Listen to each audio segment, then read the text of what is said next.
um, decided I would bring them back into the office because it is hot and it is muggy as hell outside. Mosquitoes are eating me alive. So bring it back into the office.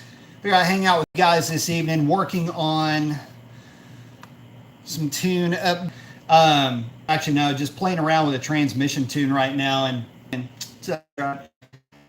So funny thing with these, with this whole transmission tuning thing, it's one of the more subjective things about working on, any vehicle. If you're tuning, objectively, horsepower is what everybody wants to hear about. That's what they want to see. That's kind of the thing that they're looking for. But the transmission tuning really is what defines that vehicle for the owner. It's what you personalize about that transmission. And so, basically I figured, not walking it through anything. I mean, this is the initial pattern. This is pattern 0 of 5 patterns in aggression 0 leading down into aggression 4. So you've got basically 4 sets of 5 tables that you would be adjusting. What a lot of guys will do is they'll just put one table together and just do is I go in and I make adjustments kind of the same way that the original equipment manufacturer did. Some patterns are meant to be a little bit softer than others for varying, conditions and things like that. So what I typically will do is make the same percentage difference across the board. With one key difference, what I will do is on the downshift side of that table, a little bit higher on that 2-to-1 downshift. That's basically so you don't get that little bump, that Mopar little kick in the butt when you come to a slow rolling stop. Some of the earlier HP70s and I don't think HP90s, mainly HP70s, the trucks, 5.7 cars typically had this. 6.4 cars to a little bit lesser extent. Anyway, there's a very low output shaft RPM that will be the cause of that thing giving you that little bump. So anyway, let me check in with everybody real quick. Sherrod saying good evening. Good evening, Sherrod. Slash saying what up, B? First one in. Hope you're doing well. Actually, you're number 2, brother. Sherrod beat you to it, but very good effort. Rock Humper, which is hysterical. I love that name. Saying what up, B? Saying hello. MD saying what up, B? What up, MD? Rock Humper driving 20 Ram 1500 Rebel. Cool truck, by the way. It rarely goes over 75. Is it working for more low-end power or just stop messing with power and go suspension? Well, depends on your fuel. Where's my thing at? Depends on your fuel quality and where exactly you're living, what you're doing with the vehicle. Don't worry about outright power with a truck. Yeah, get a tune that's going to give you a little bit more throttle response. Get a couple of the nannies out of there, but don't really worry too much about outright power.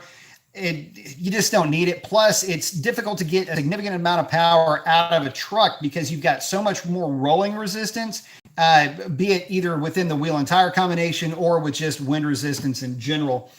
You're just going to be up against it a little bit when it comes to pickup trucks. I, for one, ended up tuning my older truck. I ended up tuning it on 89 octane. I think it made ended up getting 333 to the rear wheels or 331 on 89 octane. Truck ran great.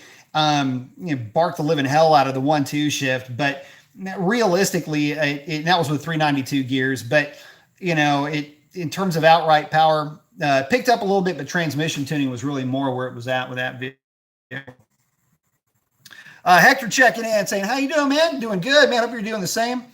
Slash saying, son of a, second place is the first loser. Oh, man. But I'm just kidding, man. All good. Rock Upper saying, thank you. Absolutely. Happy to help. Hopefully I did. Jean-Paul saying, hi, Brian. Does all manual Challengers share the same transmission? 5, 7, 6, 4, and Hellcats? No, they don't. But yes, they do. Kind of a two-handed question answer on that. So they are all still TR6060s, with the difference being the gear set. The Hellcat's got a little bit different gear set, less aggressive gear ratios, transmissions. The Hellcats share the same transmission as the Viper, which means that it's got that 226, I think, first gear as opposed to a 297. It's one of the key reasons that the Hellcats feel kind of sluggish compared to the 392 cars in manual transmission mode. I don't really like the manual transmission Hellcats unless you go with the 392 gear. That's the same gear that comes in the 392 cars. In that case, it wakes it up a little bit, but you know, to be honest with you, that first gear is just going to have some real long legs, so just know that going into it. But hopefully that answers the question. It's yes and no, with the key difference being the transmission ratio, which is what makes the difference in the ability of that transmission to actually handle a torque. Although, look, there are plenty of guys with GT500s, with the old T56s with a 297 first gear, making tons of power that never broke that transmission. So I don't know why, but that's the let's see. Luke Rich saying Dodge is apparently making a twin turbo Demon, makes 1,400 horsepower from the factory. That might be true, but it's probably going to be part of, I don't really keep up with that right now. But if it is true, it's probably going to be something akin to a drag pack. It's not going to be available to the public and certainly won't be street legal. If that's the case. Symphonic saying, so past 7 days, everyone thinks the Camaro is going out. Man, what I was saying is, you know, Johnny come late a little bit with that Camaro. They came out after the Mustang, tried the Mustang at their own game, and some will argue that they won that fight. Others argue that they lost. You know, it's kind of a split decision, and, you know, the winner at the end of the day ended up being Mustang, I think. But anyway, if they do discontinue the Camaro, you know, what can you say? Yeah, valiant effort, you know, fair play to them for, you know, releasing some cool cars. But, you know, the reality is that the Camaro is just too much of a compromise between the Challenger and the Mustang. And guys, I've said this 100 times and I'll say it 100 more. You know, to have one of each, if you've got a 392 Scat Pack, whether it's a Charger or Challenger, and to have a Mustang in the garage, that's like, you know, bookending two completely different driving experiences with two cars that are unimaginably good at what they were designed to do. With the Mopar being really stout out of the hole, that bang on, you know, throttle response, all of that shove you in the seat from a dig, all the way through the mid-range where the Mustang takes over and then rips on the big end. Both of them have their strengths. Both of them have their weaknesses. Whether you're into modding or not, it doesn't really matter. That Mustang does some things really well that the Challenger and Charger don't do, and vice versa. The Camaro is just too much of a compromise. And granted, you can get a Camaro into the tens with a bunch of bolt-ons, but I mean, it's still going to be expensive. And long gone are the days when, you know, Chevy or whatever pick a manufacturer is just cheap to work on. None of this stuff is anymore. We moved past that period in the whole, you know, automotive timeline. We're into the LT period, and realistically, you're just not going to get to that cool level with the LT experience and enjoy with the LS. I just don't think it's there. A little bit too sophisticated, and, you know, to be honest with you, since the Camaro is just a freaking circus of compromise when you compare it to either one of the cars, it just doesn't really find a place. It represents kind of the worst of both worlds as opposed to the best of both worlds. Now, what would Camaro have to do to be competitive? It has to make more power than the Challenger and the Charger, first and foremost. The fact that it doesn't is stupid. I can't believe that Chevrolet would release a car into the world to try to compete with the Mustang, but have more horsepower than the Mopars. That's first and foremost. You're just not going to get around it. You cannot compromise when it comes to power. It's got less aggressive gearing than the Challenger and Charger do, which, you know, less power, less aggressive gearing. You might say, well, it weighs less. It doesn't matter. In this game, you know, you want something snappy, something aggressive, not something that carries gears out really well. That's the Mustang's backyard, and it will trounce your ass in its own backyard time. So again, just the worst of both worlds as far as the you know, you got the best with the bookends of Mustang and Challenger, and a series of compromises with the Camaro. If it goes away, I'd like to see it come back. I just would like to see it come back in a way that, if it's going to kick ass, it needs to kick everybody's ass. It needs to kick the Mustang's ass, and it has to kick the Mopar's ass. And right now, it's not doing either. So, adios, exit stage left. Let's see what happened here. Sorry, blew past something here. What the hell happened? CJ Colvin checking in saying, good evening, B. How's everything going? Going good, man. Thank you. MD Muscle saying, finally hit the 500-mile mark on my red eye and can't wait to get the oil change and do launch control video. Get out there and get after, man. Have fun with it. I need money every day. That's another good one. I like it. Saying, how much power can I tune out of a stock 09 Challenger 6.1 with cold air intake and cat deleted? Man, you're doing good to get maybe 10 out of that thing at best. Get you a set of long tubes for that car if you're going to just do a cat delete. The cam profile on that car will do a little bit better with a set of long tubes. Plus, it'll set you up if you want to do something later. If it were an MDS car, I'd say don't even bother with it. Really, you don't have to bother with it on that car either. But if you are going to do anything with that vehicle, then you know that might be a good way to go. But just a tune, yeah, you might get 10 or maybe 12. It's on a Mustang dyno too, by the way. On a dyno jet, maybe 15 at the most. Main thing is to get in there and tune that transmission. Mopar man, 446 pack saying, what's up, B Mason? What's up, my brother? Hope you're having a great Monday. Slow Man Go saying, what PSI you running your front runners? 85 PSI. Those are the Mickey Thompson letters and numbers. Anyway, they're 28 inches tall, 6 inches wide on a 5-inch rim. They are the ones that were developed for the Hellcat. Basically, it's a front runner that can manage the extra weight of those heavier cars. So they are rated to 95 PSI. I run mine at 85. The Black Scat Pack is saying, what's going on? What's going on, the Black Scat Pack? Mopar man asking, how's everything, B? It's going well, brother. Hope everything's going well with you. By the way, I'm kicking off the Patreon page, believe it or not. There will be a link in the description after this video is done. Not really behind the scenes stuff. It'll be like once a week, getting you guys brought up to speed on just other goofy stuff that goes on. But again, behind the scenes stuff, just miscellaneous crap that's not going to make it to YouTube. It's either too short or more specific, you know, like with tuning thing, what works, what doesn't, you know, just more in-depth stuff, you know, a little bit more nerdy on that one.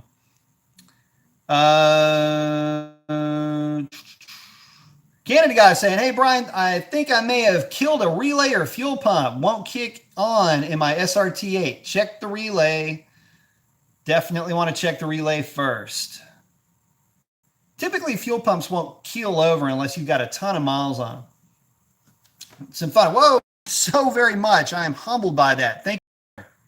Wow, thank you so much for that, man. I really do appreciate that. I am speechless. Appreciate that, man. Certainly. Very much appreciate that. Well, transmission tunes for Revlon. So that's what I'm doing here. You guys can see what's going on there. Basically the beginnings of a transmission tune. And when it comes to transmission tuning, you know, it's funny. Transmission tuning is the most subjective part of tuning a vehicle. Any of these modern cars with electronic transmissions, you've got so many different tabs, tables, scalers, everything that's in here. Oncoming clutch, oncoming ramp, fill offsets. You've got max pressure and all the, it just goes on and on and on. Transmission tuning is one of the things that if you have any type of a car with an electronic transmission, electronically shifted transmission, you can absolutely tailor that for the personality of the guy that's going to be driving it or gal that's going to be driving it. Whereas engine tuning is very much more objective. You know, the horsepower number is what the horsepower number is, with the exception of maybe the driver demand torque. Basically, you're messing with the ramp rate of that throttle. Just how, you know, if this is wide open throttle and that's completely shut down at idle, you know, is half throttle really half throttle? Well, in a tune, you can make half throttle full throttle in essence. So you get this range that is in essence cut in half, makes the car feel a lot snappier. It's what a pedal commander does basically. But aside from that, there's really no subjective point to actual engine tuning. Whereas transmission tuning, you can make the thing pretty much do whatever you want. You can make it downshift very early. You can make the shifts very crisp. You can make the transmission take forever to shift at partial throttle, just kind of run through the tack a little bit, or you can make it shift more smoothly.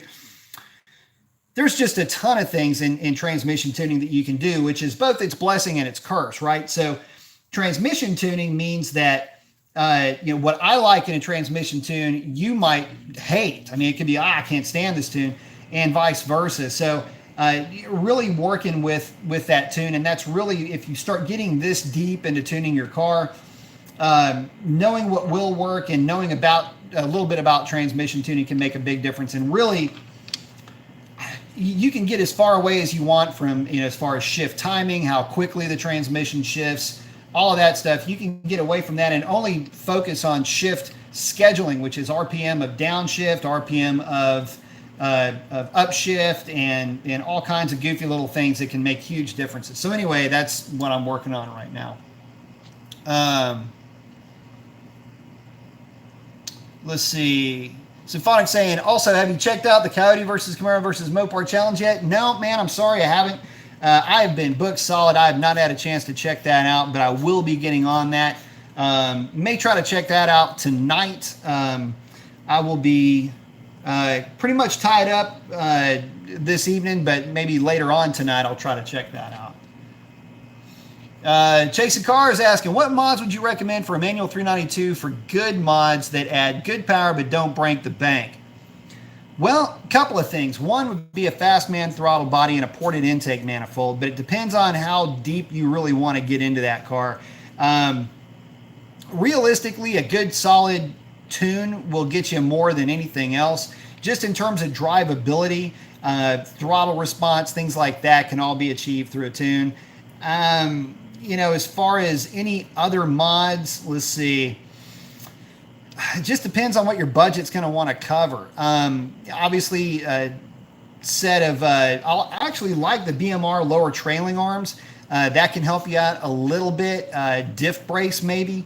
But aside from that, anything further away from a tune, a Hellcat airbox and a Hellcat filter, you really don't need much more than that. If you live in an area where you can delete your cats, by all means do that. But I didn't see any real difference on the dyno, and with the Hellcats, we're not seeing any difference at the drag strip within reason, I should say, with some of these cars. My car has always had its cats on it, but we've done some A to B testing with some other cars at the track, and quite honestly, we just didn't see any real difference. So pulling the cats off the car, really not worth it. So aside from being able to kill cat overtemp completely within that tune, that's the only real benefit that you get out of that.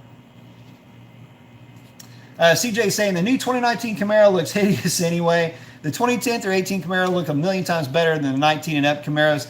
Yeah, you're saying the same thing a lot of folks are. I mean, it's tough to really get behind that new Camaro. It's really a love it or hate it type of a thing. And the other part of it is not much of a departure from where they were before. It just, I don't know. It looks like somebody just said, I don't care about that. Just let the intern take care of it. And they started focusing on other stuff. So I get it. Some people love it. Some people hate it. Depends on the color. The black cars, you really can't tell the difference with that front bar. So those really aren't affected. The white cars actually look pretty cool because there's a really good contrast between the two. But the rest of them, the silvers, they look okay. The jewel tone cars really don't look right. The blues, the reds, the orange or whatever just don't look right with that new grille. Let's see.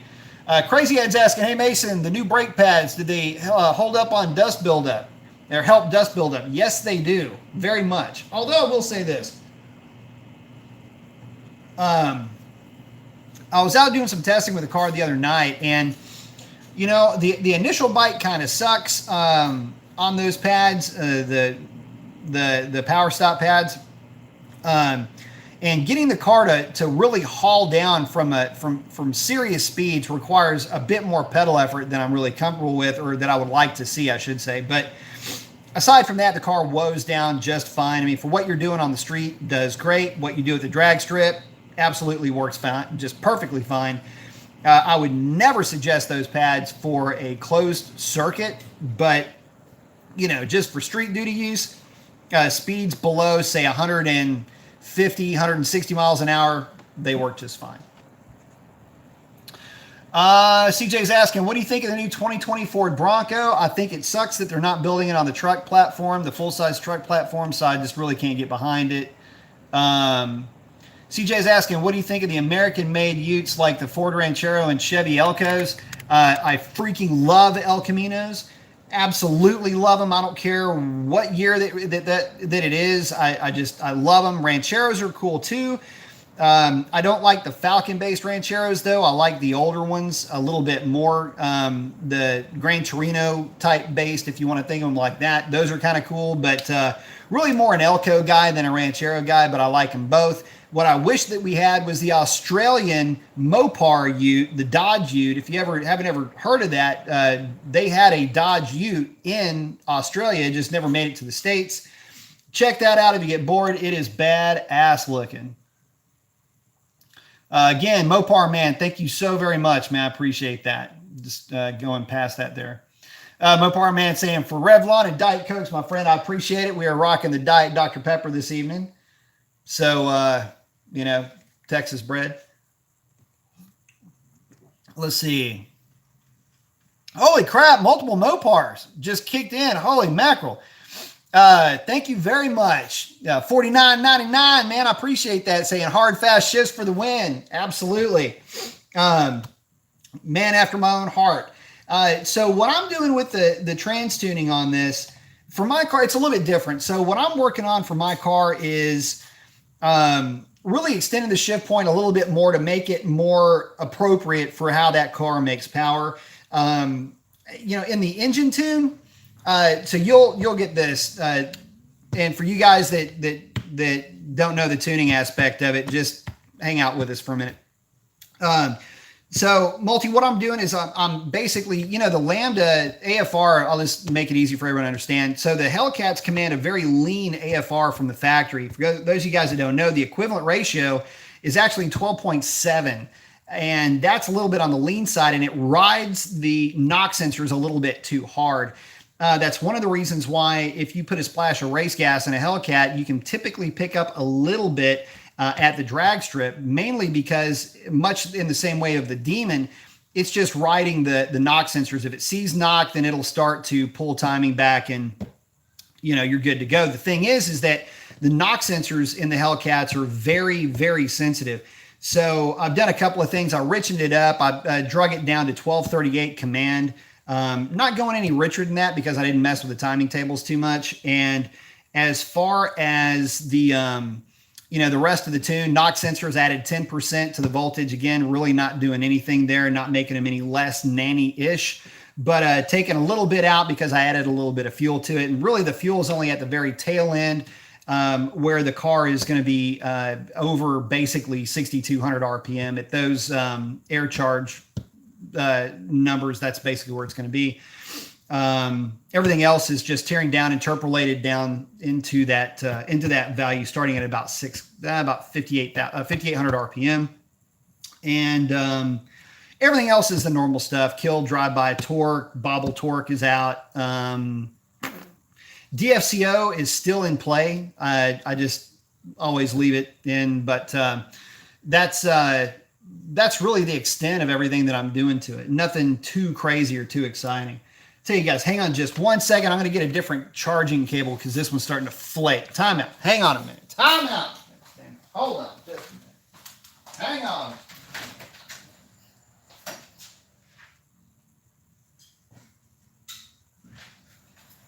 This damn charging cable, man. Every single time I get rolling with one of these, I got one of these big, thick-ass charging cables, and if it can't film and charge apparently at the same time. It's like walking and chewing bubble gum or something.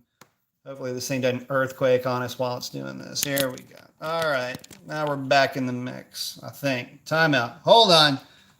This is fantastic video here. All right, cool. So we're back in the mix. Anyway, that's what's going on with the tune. It's really not much of a tune. And again, the goal with this thing is just to make the engine correction in the tune to accommodate the slight bump in RPM that I'm going to be running with this car. So that's about it. But that's what we're up to as far as tuning goes. Let's see. Mopar Man saying, you're welcome, buddy. Man, again, you guys, I truly do appreciate it. Thank y'all so very much. Mopar Man saying, trans tuning the right way for your engine and gears is as important as your build as anything. Absolutely. And one of the things that folks just don't really realize is, again, just how subjective transmission tuning can be. And, you know, the thing is, the Hellcat is really good from the factory with the stock gears, or even if you throw 309s in them, they're still really good in stock condition, or stock, you know, the stock trans tune is actually pretty good as far as shift scheduling. The HP70s need a ton of work. I must have had 15 revisions on just shift scheduling on the 1-2 and 2-3 shift. I mean, I was just very much very picky, very much involved with that aspect of the tuning on for those HP70s. But the Hellcat, I don't know, for some reason they seem fairly well dialed in from the factory. Dr. Dipson, B. Mason, my man, how are you tonight? Doing well, brother. Hope you're doing the same. Oh, Mopar Man hollering out at Multi. Luke Richardson's asking, what's the first mod you would recommend on an 03 Silverado with a 4.8? 4-point grade, brother. I'll tell you what, love those trucks. My stepdad's got one. Truck runs its ass off, too. Turbos, basically. Nah, man, just kidding. I'm not kidding. But, you know, for that truck, heads, cam, intake would be the first direction to go. Gears, if you don't have them yet. Obviously, tuning. They just take to everything so well. It just depends on really what you want to get out of the truck. You know, a set of long tubes, full exhaust definitely helps to wake the truck up. And I mean, hell, it's an LS, brother. I mean, you know what all there is out there. I mean, you know, you talk about opening up Pandora's box. I mean, LS is, you know, it's whatever you want that thing to be. You can make it your own for sure. So,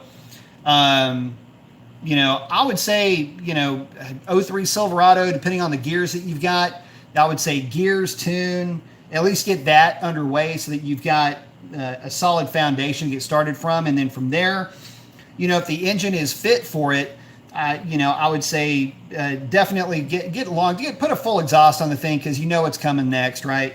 The set of AFR heads or ported stock heads will be fine. And then again, from there, just the sky's the limit, because it's an LS. Multiple Mopar saying, busy as crap talking to Mopar Man. I know he's been busy.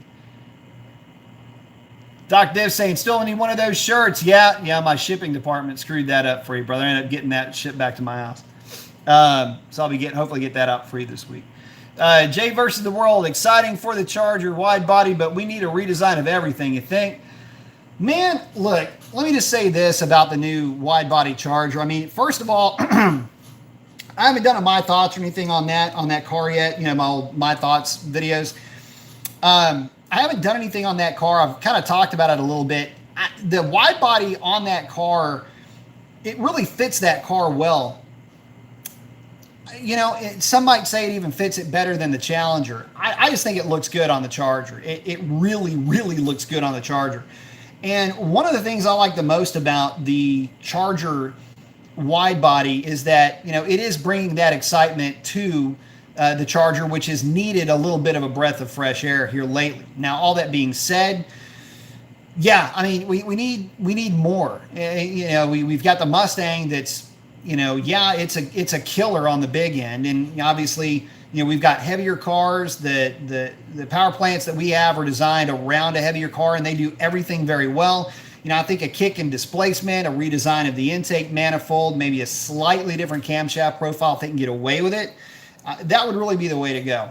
You know, get the thing up, you know, say around 530 horse-ish. I mean, it's very, very, very doable with the current platform of the 392.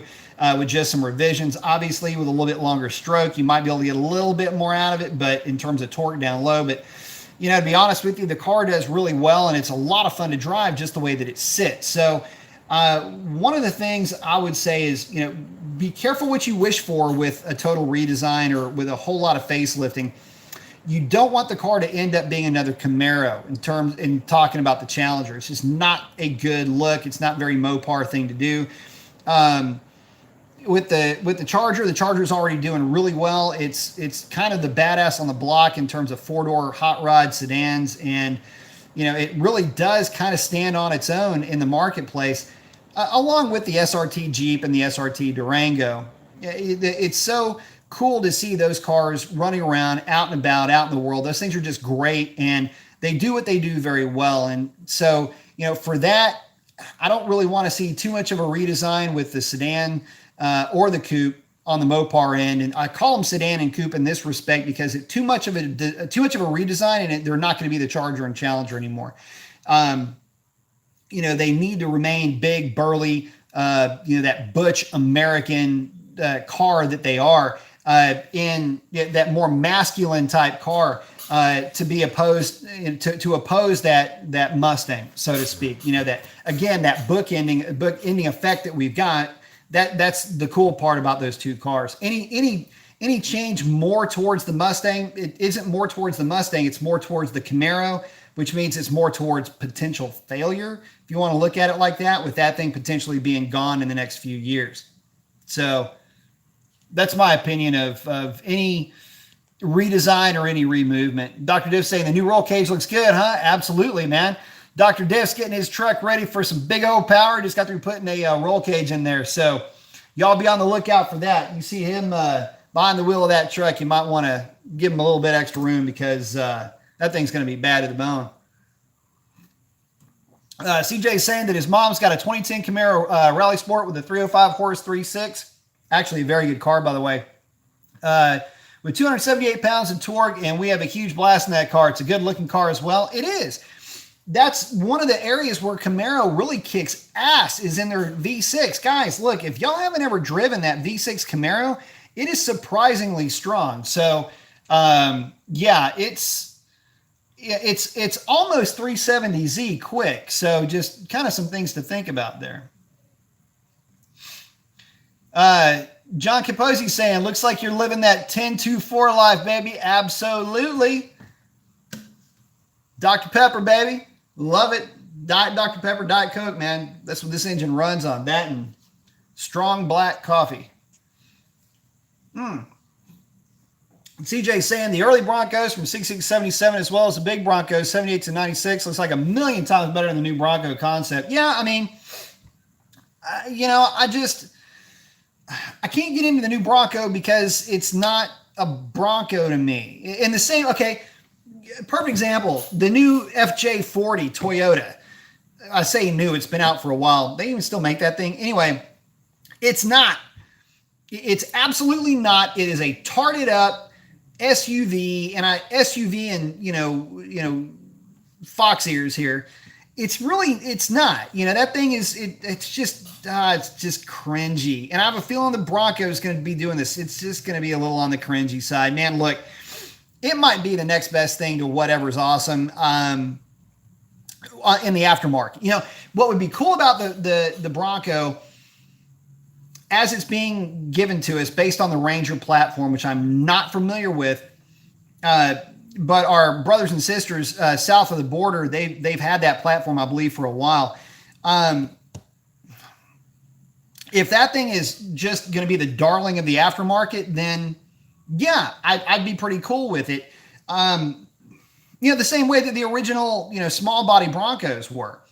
In that respect, then yeah, okay, I'm on board. But if that's not going to be the case, then I don't know. It's just again another tarted up SUV. But look, get a freaking minivan if you want to do something like that. Get something that is made specifically for the task. These small SUVs, these small stupid little crossovers.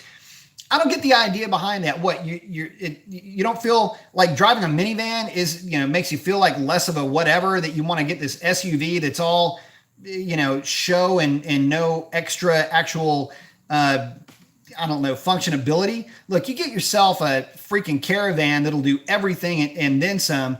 get you a proper minivan, something that actually does it right. Don't try to save face and get this SUV because you'll never be caught dead driving a minivan. Look, I'll tell you something, man. Minivans are cool as shit, and I'm just saying, I don't see the whole reason behind some of that crap, but I'm getting a little bit off, little bit off target here.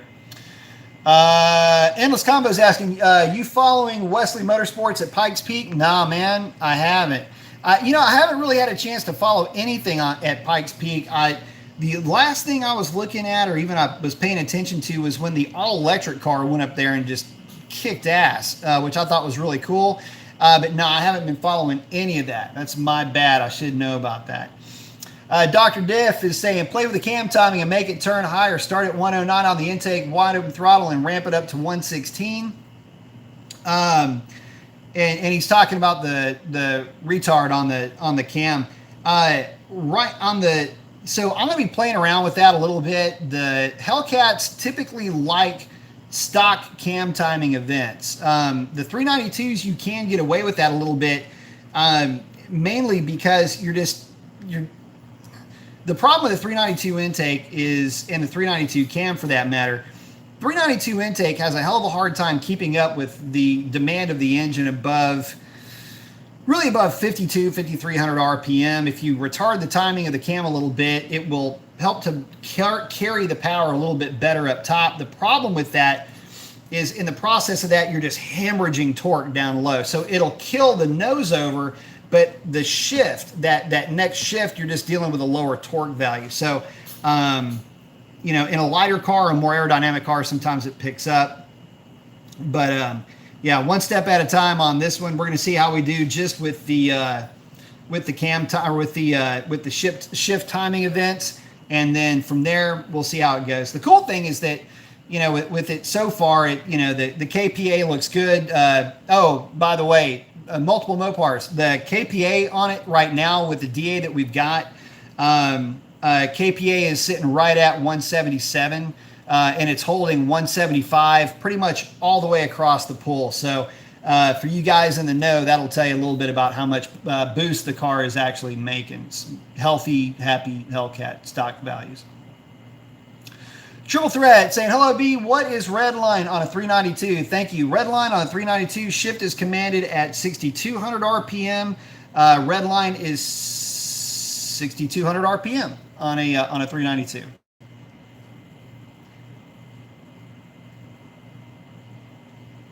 Let's see. Chase a Car is saying, Triple Threat, it's at $6,000. Most of them will shift out at $6,000. See, Hoke is saying, I have a 17 Scat Pack Charger, roll race, same year Daytona 392, and pulled on him every race. My car only has muffler delete. Any possible reason why I kept getting him? You might have jumped him. But now, let's see. You got a 17 Scat Pack Charger, roll race, same year Daytona 392. Depends on what mile an hour you guys hit it at. If you're lower mile an hour, I don't know, maybe he spun. I have no idea. Or he doesn't know how to drive. Or he put the wrong gas in the car. There's no telling.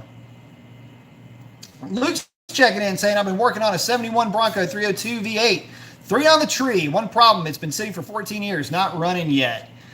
I'll tell you what, good thing about the old Windsors, it's not an HO firing pattern. It's a 1.5 as opposed to a 1.8 firing order on that thing. So sometimes front seals will kind of freak out. So keep a watchful eye on that. But those things, man, it doesn't take much to get them back up and running. Those engines are, well, I mean, that old Bronco, I mean, it's a farm implement basically. I mean, they're, unless you go cutting the thing up, they're awesome, farm rides. Very basic, very durable, as long as you keep the power down on them a little bit. Didn't realize I had that in my pocket. Let's see. I actually worked on one. It's been about 3 years ago. Real clean Bronco. Had the cut fenders with the fender flares. It looked really good. CJ Colvin saying, hey, B, what do you think of the 5.4 dual overhead cam 32 valve intake V8 from the 9604 to 06 Lincoln Navigator? They're great. A lot of guys used to swap those out in Fox bodies. It's a 300 horse. I forget, like 330 torque, I think is what they made.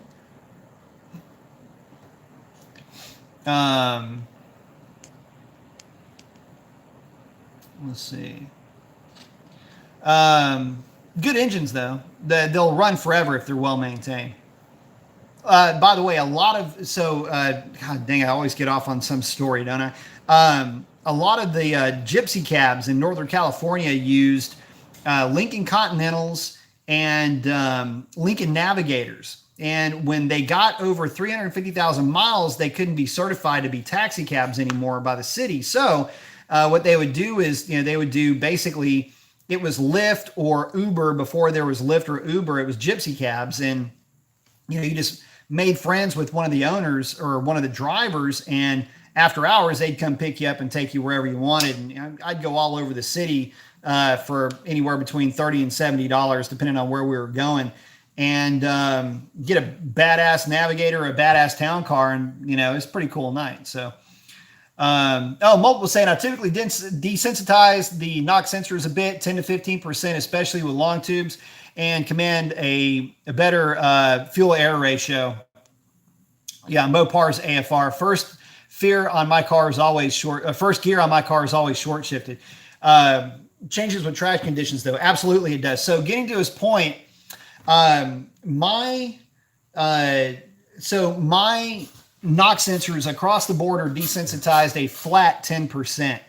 I know that I can get away with significantly more than that. And in testing so far, I might see 2 degrees somewhere through the middle of fifth gear, which is very normal, and it's false knock. It's just a Mopar thing. Every single Mopar has false knock. And taking it down, taking those voltages up, which is desensitizing them down about 10%, it keeps them very much in play. But puts them a little bit less nanny-y, so to speak, if that's even a word.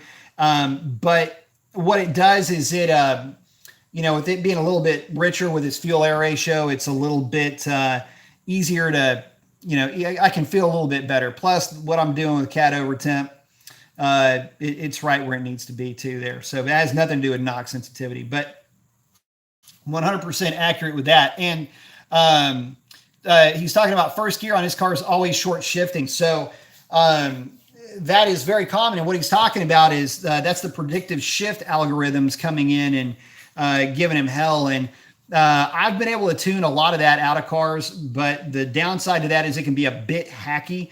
And what it is you're messing with maximum RPM, not only in the transmission, but in the engine. And what you're doing, the reason why they'll shift a little early is, predictive shift is kind of funny. We don't have access to the predictive shift tables or any of those algorithms or anything like that. It's, what you're able to adjust with even the most powerful tuning software for us out here in the world is it's the tip of the iceberg. And those predictive shift algorithms are a big part of that iceberg. So when you get into that 1-2 shift, you're talking about an acceleration rate. How long does it take for that engine to go from, say, idle to redline? And if the engine thinks that time frame to go from idle to redline is going to be too short and it won't complete the shift by the time the car hits a redline, it'll command a faster shift, or it will chop throttle altogether and complete the shift. Either way, both ways are normal protocol in that predictive shift algorithm. So the way around that is to crank up your rev limits and drop down your shift points on that 1-2 shift. The problem with that is if you get into a situation with severe wheel spin in first gear, and that can happen. And in that case, what will happen is that you will blow right past that actual RPM that you don't want it to go past, but you fudged it up to try to get that shift to not short shift in first. If you get severe wheel spin, it'll flash right past it and go to an RPM that you maybe don't want it to go to. So double-edged sword there. If you're on a really well-prepped track and you got good tires, you can cheat that up a little bit. But on the street, You don't necessarily want to run that type of a parameter on the street because it can potentially get you in a little bit of trouble in that on that first gear. So I've seen that happen on cars before. Shroud's asking, are you going to offer an email tune for the HP70 for guys further away? No, I don't do any internet tuning or anything like that. I reserve my tuning for my own cars, and if I'm asked at the drag strip to make some changes to a tune based on, say, an event or something like that, I can get in there and make those changes at an event, but I don't do any outside source tuning. If you need that type of a service, give Alex a shout. Give the crew over at Peitz, that's Peitz. Give those guys a shout, and they can do remote tuning, although it is pretty involved with the things you need to have. You can do remote tuning, and you can also, if you're in the Houston area, have your car tuned at Pikes Performance.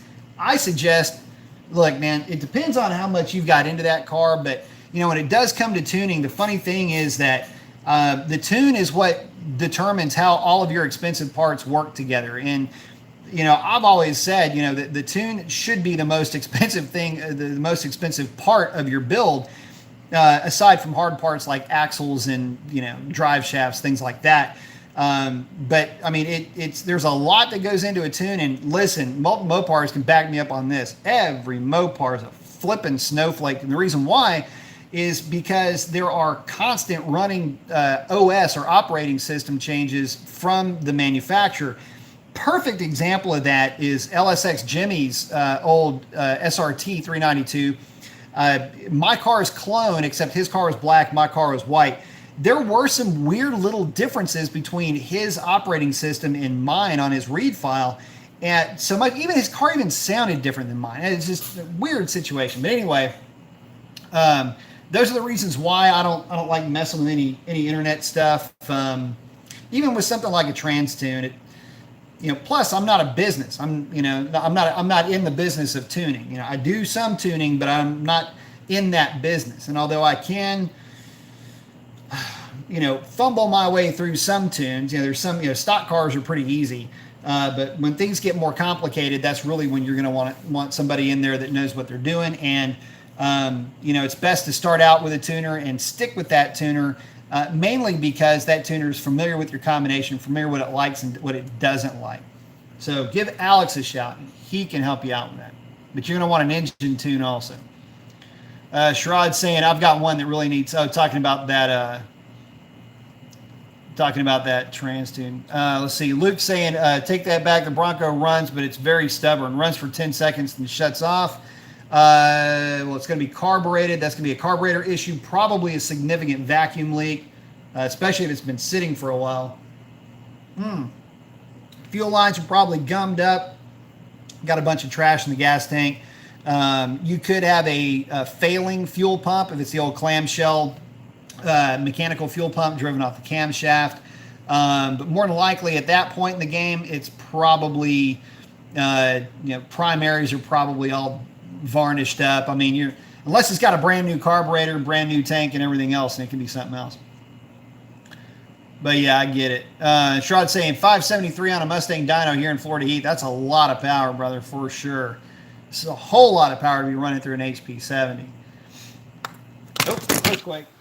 Damn it. Time out. We got a problem.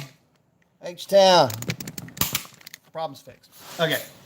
Let's see. Oh, Mopar Man say multiple. I get you on that, brother. I've been doing 18-hour days at the speed shop and 2 at the auto garage to close it. That leaves me all 4 hours, brother. Yeah, I know the feeling. I lived that life for a lot of years. Hogan saying, can Dodge find a way to drop 500 pounds from the weight of the Charger without compromising it too much? No, but you can drop about 200 pounds and keep it cool. Triple Thread saying, wait, is my 2017 5.3 Sierra an LS? No, it isn't. No, the new direct injection.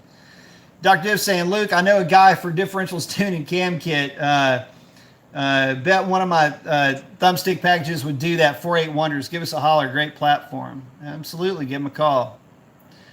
CJ saying, I wish Dodge can bring back the all-wheel drive for the Hemi Chargers and Challengers. Yeah, you know, the marketplace just didn't agree with that. That's one of the things that FCA is pretty good about is, you know, if the market doesn't like it, they'll pull it. And, you know, it's just one of those things that I just don't think they're selling that great. Although I do see the V6 GT Challengers all over the place. And those are all-wheel drive. John Capozzi saying the worst thing FCA can do when reimagining the Challenger Charger is to listen to Eurocentric journalists wanting another road course car that nobody will buy. No kidding. Expression to start on that idea. Look, I am so happy that the journos don't love the Mopars the way that they do some of these freaking, you know, don't even get me started on some of these cars coming out of Europe right now. I mean, look, I get it. They're technically superior if you want to look at it from a whatever standpoint you want to, but man, they're just so clinical and they're just so, I don't know, sterile in a lot of ways. And I don't know. They're just not for me. You know, I like the rawness of the Mopars.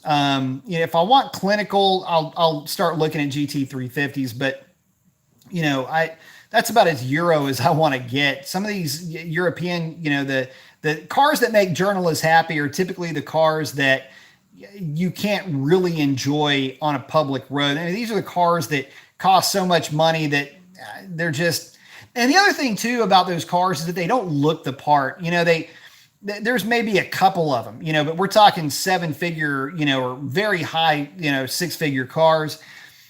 You know, the whole, I don't know. I don't even want to get started on that. It's taking me down a negative path. But yeah, I'm right there with you. The journalists, there's some, god dang, dude. Some of these dreads are so cringy to listen to. I just watch them with my hands on my hat and just going, my God, this is driving me absolutely insane. CJ Colvin saying somebody loves his 16 Charger SXT all-wheel drive V6, but my dad wants a Hemi. But the problem is they don't offer the Hemi in all-wheel drive. Yeah, I don't know why they don't. I mean, you can get SRT8 Jeep, but that's about it. Or any of the Hemi Jeeps for that matter. Steve's saying, hey, he just bought a 2019 Scat Pack wide body. Very cool car. Put the lower Hellcat box and filter on it. Some improvement. Would you recommend going with a bigger throttle body next? Thanks, brother. Absolutely. I mean, the Fastman throttle body is pretty good. You'll pick up a little bit of throttle response, but you really won't get the most out of that throttle body until you port that intake. And you're going to have to do some... Damn. We're running some problems here. Earthquake. Trying the new rig setup, and it is obviously not working at all. Flipping A. Jeezless thing. Okay. Yeah, you're going to have to do some work on that throttle. To that intake manifold to really get the most out of the throttle body. And the main reason for that, let's see, let me get this over here. See if this helps it at all. I'm going to try some improvisational engineering here. Timeout. Let's see if that helps. This isn't helping. This is making things worse. I think I'm really effing this royally. And try some pliers here to... Oh my God, this is getting so bad. This is sucking worse than ever. Oh shit. I don't know. I'm succeeding only in making the problem worse. Bigger throttle. Sorry, train of thought wrecked. Get the most out of that throttle body. I would say do the two as a package, mainly getting the throttle response out of the throttle body, and when you do the manifold.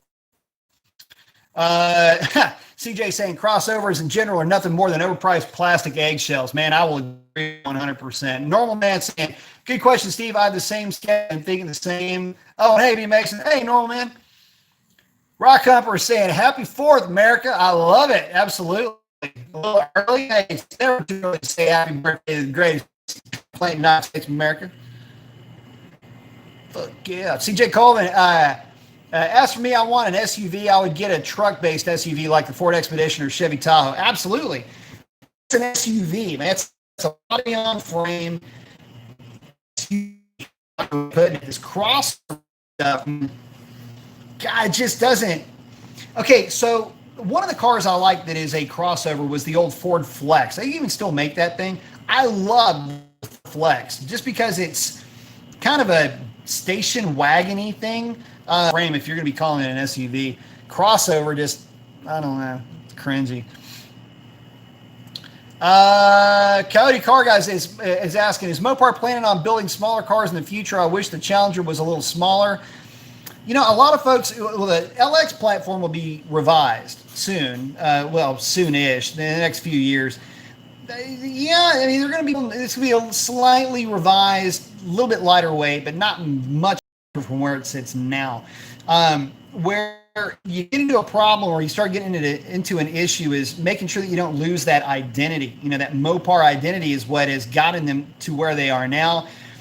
Trying to play the competition game with, in this case, what seemingly is only going to be another one, or I should say 2-car race, but, you know, one competitor race with that Mustangs that you're really never going to see a victory sign on that battle, because the Mustang is just that good, you know, and it does what it's doing and it does what it's designed to do better than any other car, as do the Mopars. And so, you know, it's, you know, two sides of the same coin. They're just doing things significantly different.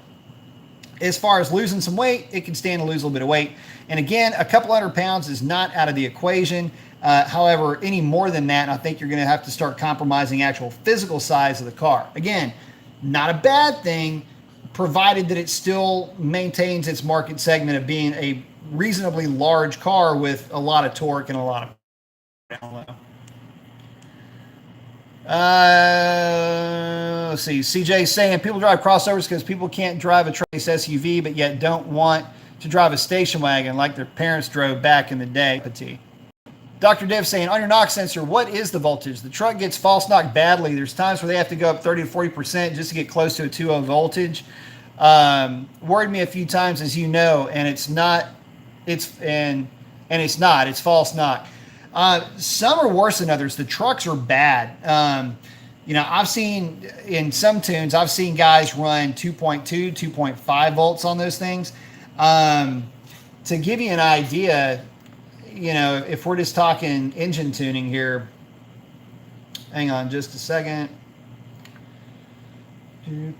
Spark knock sensors, cylinder number one, which is kind of a bitchy little cylinder anyway.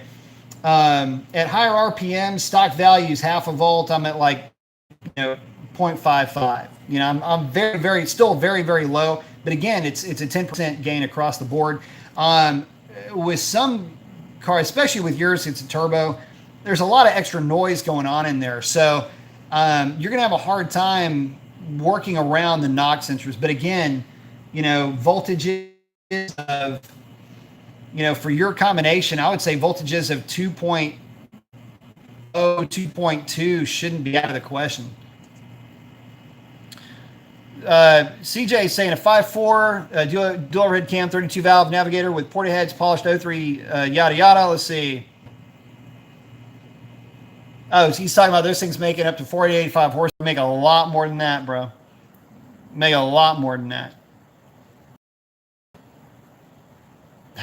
I've seen some real, I just hit a reconnect, 13.5 to 1, 14 to 1 compression. The Aussie block 5.4s, which are basically Cobra R engine. They were 385 horse, kind of underrated from the factory. That 385 is really more like 415, but yeah, they go absolutely bananas for those over there. And you can get that in a Ute. We lost out on a lot of stuff at that point in history. Mold Mopar saying agreed on operating system, sucks having to remap entire OS because of an issue. Even the big name tuning software oftentimes don't have everything there and dig that stuff out too. That's why we're just kind of stuck with what we got. But it's a lot. I mean, HP Tuner's pretty powerful software. There's only so much you can do with it. Riff the 3 checking in saying, hey there. Hey, Riff. Rock Humper, on the Ram 1500 front, I keep hearing that the exhaust manifold bolts are a common breaking point or an issue. Do shorty headers do anything or just wait for it to break and replace with OEM? Man, a lot of guys are going with, I think, the JBAs on those trucks, and they seem to do pretty well. So I say get in there and just knock it out. It's not that big of an issue to do on a truck. A little bit of a pain in the ass on the driver's side, but the passenger side's pretty easy. I think it'll be just fine. But yeah, they do. They'll back out, especially the older trucks. Rip 33 saying, so I took my Hellcat with its new setup to the track recently. Did not get the times I wanted, but I had a hard time launching. Seat time, brother, man, that's something you got to really hang on to is, just that stick-to-itiveness. Get out there and, whether it's track prep or you don't have the right tire in the back of the car, whatever the case is, seat time, practicing launch, that's the most important thing. As a matter of fact, when I was doing my data acquisition on my car, it's kind of funny. I after one rip, I clicked over to the performance pages, and the performance pages on the street with the NT Tri 5Rs. This is kind of cute, by the way. The car went 0 to 60 in 3.6 seconds, went an 11.4 at 125 miles an hour, which is probably about accurate for what I was doing with that car. And I didn't go wide open throttle until the very top of second gear. So, that'll give you an idea as far as, how that seat time, that practice. But I had very little wheel spin. In fact, the only time I had any real wheel spin is when I went to about 3/4 throttle in second gear. It got a little bit of a haze, and then I just kind of rolled through it. Very soft haze, went watt in second, hit third, and away she went. So, but then again, I am so used to driving that car and other, some of these other fast cars that, over time, you just, that calibrated foot starts to come into play. And believe me, I ain't nobody special. If I can do it, anybody can do it better than me. So, seat time and you'll get it there. Show me Mopar saying, sub B, got the fist. I like it, saying checking in, listen, learning as always, challenger man at heart. But that new impact color, frostbite blue, is gorgeous on that wide body Hellcat Charger. Yes, sir, it is. Mopar saying, I like Dr. Diff. He seems sharp. He is very sharp guy, as a matter of fact. Lie. A little V6 Camaro would be a lot of fun in the right hands. John saying no all-wheel drive in the Hemi since the ZF trannies. It's a packaging problem. Can still order police all-wheel drive V8s, but they come with the old Neg 1. There you go, guys. Rock Upper saying all things I've said under a Mopar. I like it. Beat Vlad's got a thumbs up. I like it. Rip 33 has said I would let you know how I did at the track. My fastest run was 11.3. Like I said, I'm having a hard time launching or learning how to launch. Man, it's just practice, man. I mean, you're not going to be the best at it unless you get, and practice and seat time and practice. And I can't tell you guys how many midnight, 1, 2, 3 o'clock, 4 o'clock in the morning weekends I've had where, it'd just be me in the car and I would take that thing out to some real secluded, real deserted areas and just practice launching. And I did that, from the age of 15. I mean, just practicing launching all kinds of different platforms, whether it was a Mustang Fox body back then to, the old Camaros, some older trucks that I was running for guys. I would just spend, hours with a particular platform just learning. And the Hellcat's really no different. I mean, I've taken that car out and just practice. Shalandra was practice. All the stuff you don't get a chance to see, all the stuff that's behind the scenes, all the things that aren't sexy, aren't fun to watch. That's the stuff that you're doing, that you're learning, that you're. It's playtime though for me. I mean, it's fun, but you're not out there hooning. You're trying to really get a feel for how the vehicle is going to respond to a specific input, and it's the subtle little differences that always make the difference. But it's practice with a side of practice, and when you get sick of it, which you will, keep practicing. Dr. Div saying these conditions, brother, you got to remember it's freaking late June, early July right now. Dr. Div saying Steve, one of the absolute best modifications I did to mine was a ported intake manifold. B Mason did mine. That's this guy. I swear by him. Best mod I've done, just because I didn't expect it and it did so much. Yeah, I did. So Dr. Diff's intake manifold was actually one of the worst ones that I've done. I mean, I pulled a ton. In fact, I don't know if you can see this. I just noticed this. See all this? Where is it? See all this black dust? That's from porting. I just noticed this. Holy shit. I even got it up there. Anyway, I'm sitting at my workbench. This is where I do all that porting. Wow, look at that. I didn't even notice that. Anyway, this is all manifold material, probably out of his truck. I took a ton of material. I got to clean that. That looks like crap.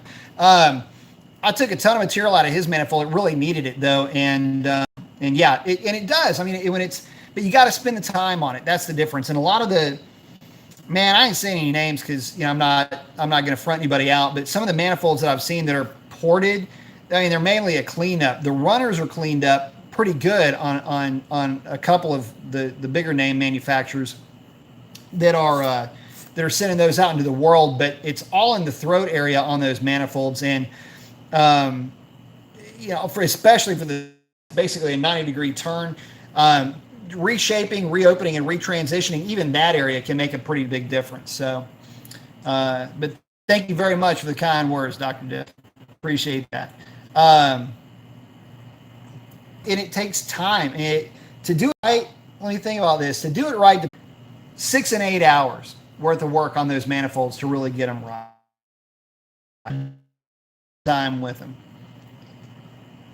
Some are a little easier than others, maybe 4 to 5, but it's rare. Those are the rarer ones.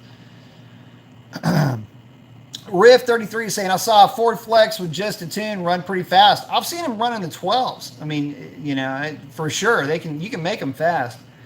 Molten Mopars, we can get access to predictive shift parameter, but it will require working in raw, the bin, yeah. And then importing into a user-defined parameter file, for example, in the big name software. Absolutely you can. I just don't know if a lot of guys are going to mess with it because, if you know what you're doing, you can tune around it. It would be kind of cool to, to numb that up a little bit, but I think the net result might end up being pretty much the same. I would love to get my hands or to be able to tune around that because it is such a pain in the ass. Any of the predictive stuff is always so difficult. And I say that really more in reference to the higher power cars, especially you guys start mixing in a 309 gear, but mainly in the higher power cars in low DA. When you're really making a ton of power, your acceleration rate is off the charts on that first gear. In that case, it'll just absolutely shut throttle all the way up. So definitely can be a pain. Let's see.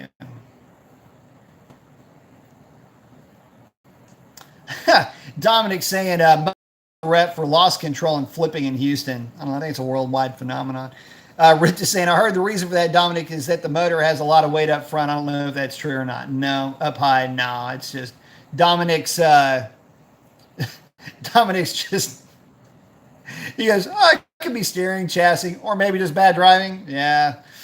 There are some reasons why the Mustangs tend to get a little bit dynamic. They make a lot and they're the least expensive, so a lot of times less experienced drivers are getting their hands on them and they're just not used to the power. They stay in the throttle too long, don't know what throttle control is, and you treat that throttle like a light switch on the street, and that bad stuff can happen. CJ saying, I would love to see 500 horsepower 5 for the Coyote is a better setup. The old Romeo style blocks that thing's based off of. Good enough engine, but it definitely has its limitations. That Coyote block is actually stronger than that, running that same setup in Lightnings back in the day, and they would absolutely put a hurt on you. A lot of mid 10-second Lightnings back in the day. If you've never seen a mid 10-second Lightning, it's one of the most violent launching vehicles you'll ever see. And they'll do it on the street. Symphonic saying in a few weeks, power plant, transmission, and price. Price isn't going to be too far away from where you're at now. They're probably going to stick with something LT5 derived for now, and then maybe an LS variant, and then I believe there's going to be a dual overhead cam 6.2 liter in the works for that thing for the future. We can only hope, and that would be nasty for that car. Could you imagine some guys? And as long as the transmission will hold up. Dr. Div saying JB headers are great. TSP will be offering a header manifold stud kit soon. I heard about that too. They need to get on that. It works great. Haven't had any problems since installing. The Rams are bad about breaking exhaust bolts. Needs a flex. Yes, sir, it does. CJ's letting us know he'll be back. Dr. Div saying a flex coupler. Yeah. So what a flex coupler does, guys, is that it's a rigid setup that's in that truck. It's also heavy. Loose.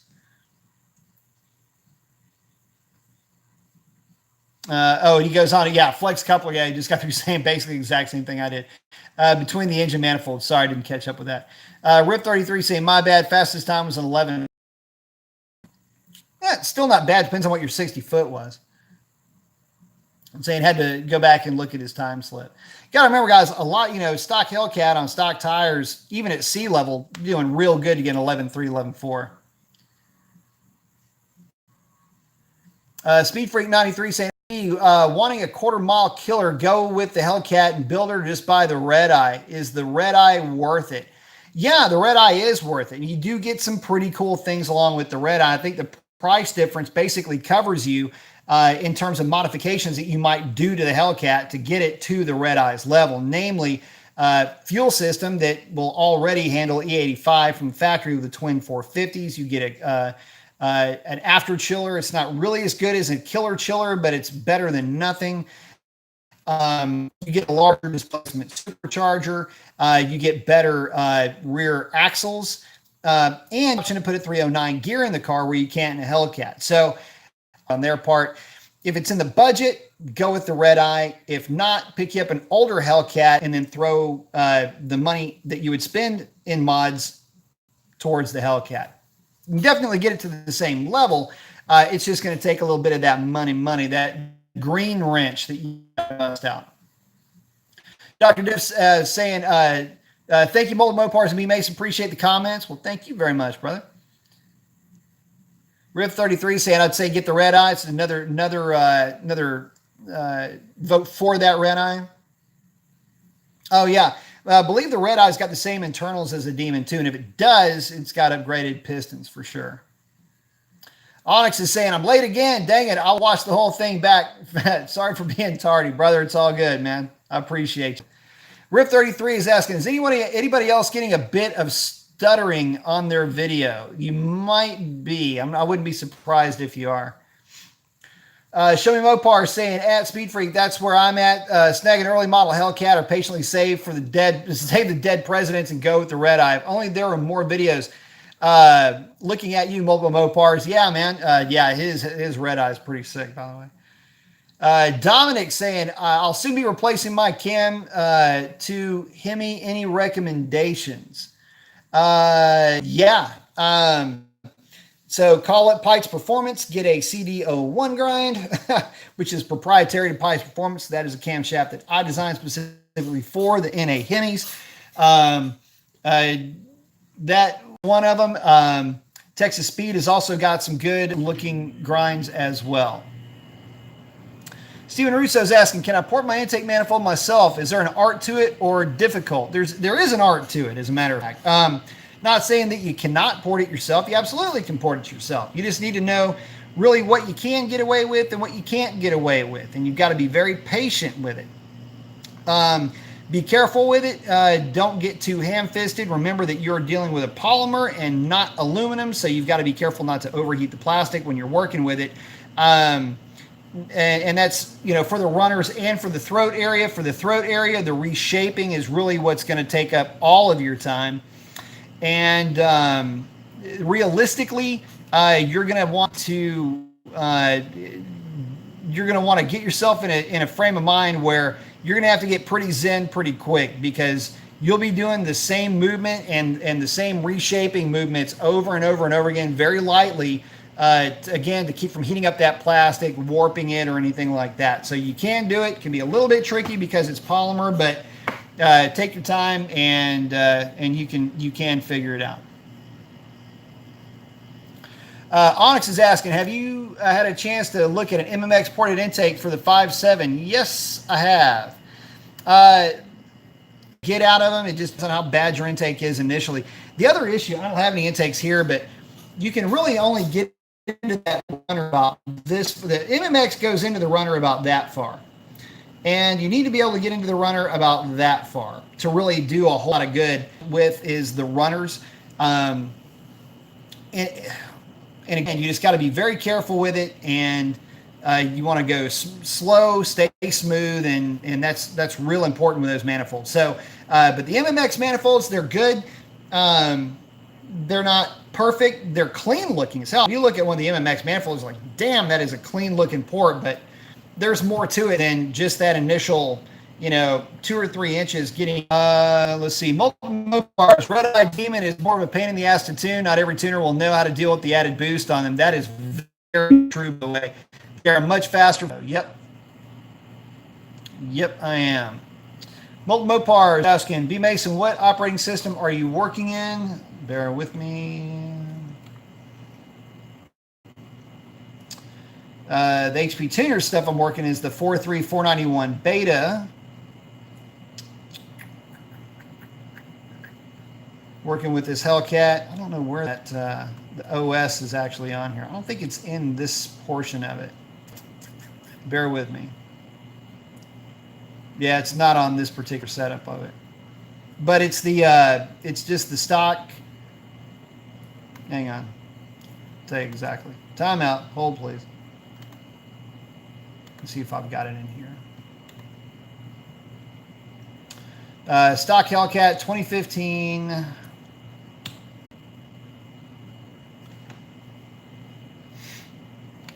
Ah, shit, I can't find the info right now. Anyway. But stock Hellcat 2015 running everything right now. And I'll take shit. Mopars, of course, he's got it all. Oh, damn, Riff 33. Thank you very much. I appreciate that. Wherever my camera is. $5, man. Appreciate that contribution to the cause. Saying, looking to get my Hellcat to 1050s. What do I need to do that? We've already done it with Revlon, brother, and she's stock. The setup on Revlon is Dark Star drag pack, rear seat delete, speaker box out of the car, no tray, and some really good DA, basically some zero DA, and she's running 1050. So that's with Bucky's 93 octane gasoline, stock tune, stock unlocked PCM, by the way. So that's it. I mean, it depends on what altitude you're at. That was in basically a plus 300 DA. It was running high 1050s, low 1060s all day, and zero DA was running 1050s like clockwork. So like high 1050s, mid to high 1050s like clockwork. So it just depends on your sitting altitude, your static altitude. But if you're somewhere around 2,000 foot static altitude, you're gonna need some real low temperatures to do that, or some mods. So a tune, 309 gear and a tune will get you there. It doesn't take much for sure. It just depends on your static altitude. Thank you very much, though. Steve say, did I miss Steve? What did Steve say? Sorry. Oh, talking about the manifold. Steve Russo, Dominic saying, see, I'm sure you could, but I'd recommend an expert. Yeah, I mean, for sure that, if you're not comfortable doing it, definitely put it in the hands of somebody who does those regularly. But, if you can find an extra one laying around, one you can practice on, you'll know exactly what I'm talking about. And it does take a while to get the technique down, and to make it look smooth to have a smooth result is actually a little bit more difficult than you might think. My own car, and started porting, and away we went. So Riff 33 saying, so far a one-piece drive shaft, diff brace, and Mick Thompson drag radials. I would say you're definitely going to need a drag pack to be consistent that low. Might not do it on drag radials. Oh, the calibration. What is my calibration ID? It's multiple Mopars. Damn, I have all of that actually written on the ECU. Bear with me.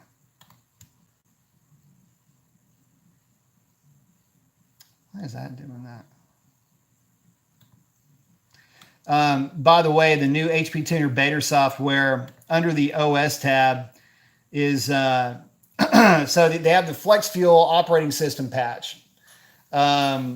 To expand tables to allow for flex fuel tuning. Note this patch will not make the vehicle run on flex fuel automatically. Tuning for flex fuel is still required after applying this patch. Right calibration after applying patch. It doesn't work. Hang on.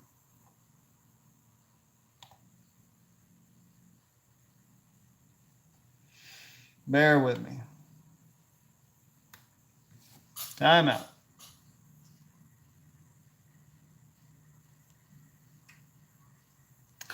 Hang on just a second. We're trying to get the calibration ID. Let's see. I don't even know where to find that in this. I would need to actually be looking at the ECU to get you that because it doesn't have it here. I thought it was in the information tab. I thought it always saved it there. I've never actually gotten looking for it, to be honest with you. But I can tell you it is an early Hellcat. November of 2014. So hopefully that helps. I've never actually looked for the actual OS actual calibration. It doesn't show it on HP, and I don't have it written down. I actually thought it was on there. Hang on. One more look, and we got to move on here.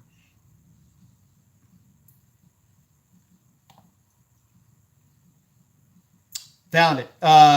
GPE2, I'm sorry, reset, multiple Mopars. I'm giving you the description is a GPEC2A is the actual OS that I'm running on. That's the calibration that we're working with.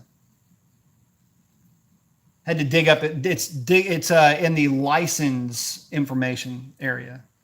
Again, never even went looking for that. That's funny. And it's actually showing up different with this beta version than I'm used to seeing. I've got a bunch of crap in here too.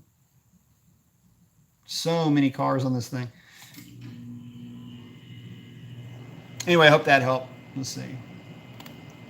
Again, it's found under license information. GPEC 2A. All right. Sorry about that. Took me a minute to pull that too. I apologize. Show me Mopar. In my opinion, Peak Speed or B Mason only for porting. Peak Speed in Colorado did mine for my 392. It was artwork. Peak Speed does some damn good work. It is not as clean looking as the Modern Muscle, but it doesn't have to be clean to work. And those things are clean looking to work. And those Peak Speed manifolds are really, really good. Rick is saying, I was also thinking about getting one of those plates between the supercharger and the heads after adding more boost. Don't worry about it. I'll save you the whole why I don't like them or why they don't really work. In theory they do, but don't believe the marketing hype. I run up against a car every time I go to the drag strip with those plates, and the plates is not what gets that thing down the drag strip. I'm not going to say they don't work. I'm not going to say that they're not worth it in terms of lowering the temperature of the supercharger, but it is such a small amount, and it's not by an amount that is enough to really make a difference when the car is running. I mean, if you've got the thing on a dyno and you want to ice that supercharger down, you're trying to get a number out of it, then the plates might help you. But in practice, in a dynamic setting, I don't see the plates being that big of a deal. I guess you could say I'm on the fence. How about that? I'm going to be skeptical about that. I'm going to skeptical hippo on that. TU's in saying I'm late. Damn, what's up, TU? What's kicking, my man? Good to see you hanging out. I like it. Dr. Div saying, Mopars, I want that too. I'll have to get you a read on mine. What's your email if you don't mind? I don't mind paying. He's talking about that predictive shift in the dot bin. CJ Colvin, I'm back. What do you think of the 3.7 Cyclone V6 found in the older Mustangs? Not that great of an engine. It's a placeholder. Molten Mopars. Dr. Diff. Yes, sir. Molten Mopar saying, stock read. Let's see. Onyx is saying, I've seen 3 lightnings in the last week around where I live. Seems like they are coming out of the woodwork all of a sudden. The reason for that is because a lot of guys in their mid to late 30s and early to mid to even late 40s, and maybe some guys in their 50s, are getting a bit nostalgic about those things, and they're starting to come back around. And I've had two of them, and I wish I wouldn't have sold my Sonic Blue one, because it would have been stupid sick by this time. And it would have had a 4-valve conversion too. Let's see. Oh, Dr. Diff and Multi are hanging out for a minute. CJ is saying, I know the 3.7 Cyclone V6 with the Pro Charger, ported factory intake manifold combined with long tube headers and X pipe full on cat back, make well over 500. Yeah, you can. I mean, look, you throw enough money at anything, you're going to make a lot of power with it. So sure, why not? But I mean, you can make well over 800 with a Coyote. So it's like makes it kind of difficult to let that ride, so to speak.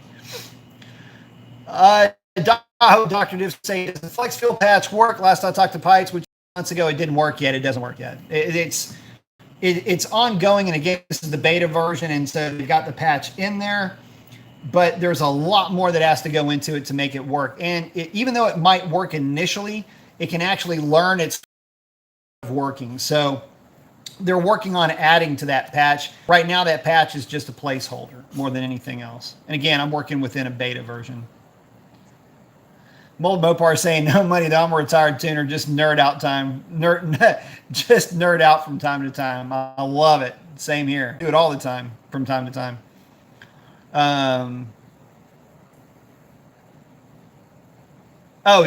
Dr. Diff and Mold Mopar's ringing out. So, yeah, getting into this, the biggest issue that, that I run into, at least with, getting the tuning stuff sorted out, or, trans tuning or anything like that, is, paralysis by analysis. A lot of times what you're working with is already really good, and you just need to tweak a few things to make it significantly better. You're not necessarily looking for greatness here, because again, it's a subjective thing. What I'll do though is I will nitpick and just nth degree things to death. And typically it's everything under the curve that I will spend most of my time with. It only takes about 3 to 4 trips down a very well prepped drag strip to get the wide open throttle shift stuff sorted out. And sort it out in a way to where it's safe to on the street. Again, blowing past specific rev limits because you're trying to force a later shift in the lower gears. But it's everything under the curve. In other words, that partial throttle downshift. The things that make the car a bit more spirited to drive, those are the things that I'm looking for and adjusting more than anything else. The wide open throttle stuff's actually pretty easy. It's C-spot run, really. Because there's a target mile an hour or a target RPM, whichever system you're working within, that you're going to want to hit every single time at wide open throttle.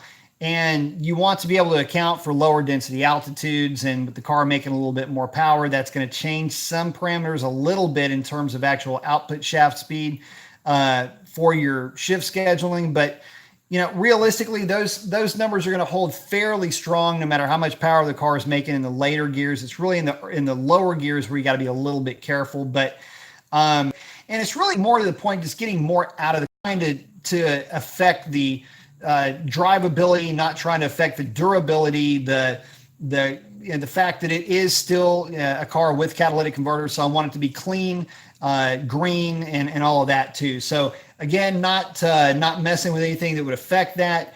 Just getting more out of a stock car, and again, falling back onto that total approach that we're doing with Revlon. What really can we get out of a stock car, at least with stock boost on a tire, in street-ish trim? I'm not putting the aluminum bumper supports or anything like that into this car. Again, it's a street car, and I don't want to do that. I want to keep the car safe as well, not only mechanically, but in the whole general scheme of things. If the unthinkable happens, I want to be safe, right? So, that's really more what I'm doing here. And again, we for you guys that don't want that don't want the cats off of your car. Whether you don't like the smell of it, you don't like the idea of damn near running without catalytic converters. They're that clean, but they are a little bit smellier with the cats off, admittedly. But for whatever reason, for reasons that are legit, like it's the law, and you take that off, fine. Fucking square. Anyway, yeah, I get that. And so again, that's why I'm doing this. I want to see what I can get out of this thing in its greenest configuration, again with the stock catalytic converters, and just see what we can get out of this thing in that respect. And I think that's a lot more respectable goal than taking a car and saying, okay, I'm going to build another 9-second Hellcat. Well, get in line. There's a lot of 9-second Hellcats. And that's cool. Don't get me wrong. In fact, Pike's Performance has the Bravo package, unbelievable, durable, solid 9-second package. But for my car, it's a little bit different. We're going to be running it on gasoline initially, and then we're going to throw a little race gas in it, probably as the weather cools off. Or I'll just keep, throwing a little bit of 104 in it just because it makes me feel good, while we're at the drag strip. But, the bottom line is what guys will do to their car. Every man's Hellcat, that's what Revlon is. And that's what I want to, that's the point that I want to further in the mission statement of the car, is to keep it as fast as I can, as green as I can. And, let's see what we can get out of a stock car. Everybody else is doing hot rod stuff, which I love. Molten Mopar is doing some crazy hot rod stuff. Got a freaking toy box at his house that makes anybody jealous. So very cool. Very awesome hot rods. So I'm going to let him whip everybody's butt, and I'll just play in the shallow end with Revlon, and we'll get out there, see how deep into the tens we can get. And then I'll run multiple Mopars, and he'll show me his taillights from the end. Let's see. Rip 33 saying, the drag packs. One of those trucks being a 92 or 93 model. Oh, cool. He said, I forgot they made those in that model year. It was mint. I'll tell you this. There was a lot of Gen 1 Lightnings where I live, and there's quite a few of them that are very clean. And there's also quite a few of them that have been used as work trucks. So there you have it. Molten Mopar saying, done, Dr. Diff. I like it. On that predictive shift. CJ saying, a YouTuber named Revline89 has a 2008 Mustang V6 that he's working on. He already has a cold air intake, long tube headers, and full custom exhaust. His next plan is to get a Pro Charger for it as well. Good for him. I like it. Paul is asking, how do you think the new pulleys you put on work? So it was verified. I know this is really grasping at straws, guys, but it's a legit gain, so I got to report it. Basically half a tenth. There you go. Pulling almost 4 pounds of reciprocating mass, spinning up to 14,000 RPM, picked up almost half a tenth. On my car, it was a consistent 3 to at most 4 hundredths of a second. On Robert's car, it was a pretty consistent 4 tenths across the board. Keeping in mind that his car is tuned and he was spinning his shift points are not at 6,000. They're above 6,300 RPM.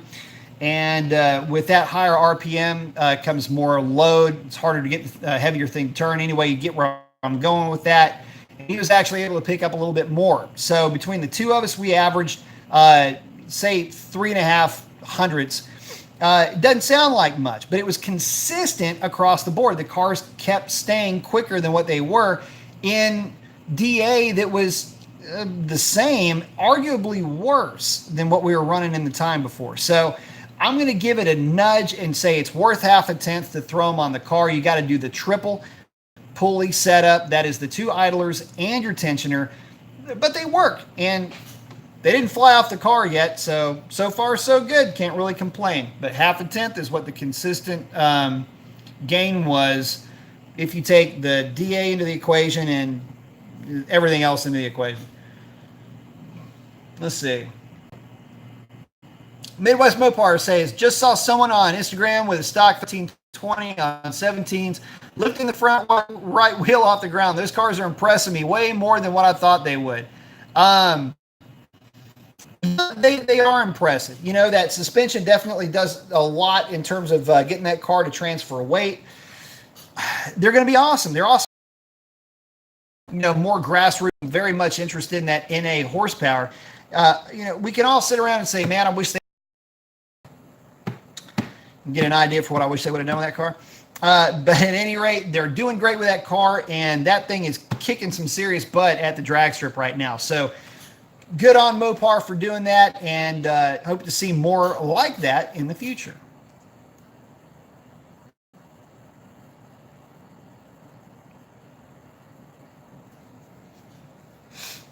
Let's see. CJ saying Horsepower TV did a budget build on a 460 by reusing some factory parts that have been upgraded a bit, and with a flat tappet cam, it made 37 horsepower and 496 torque. Well, that ain't nothing out of a 460. Although they're still using the stock 460 heads, I'm sure I didn't see it. Was right at about just this side of 100 horsepower, and camshaft.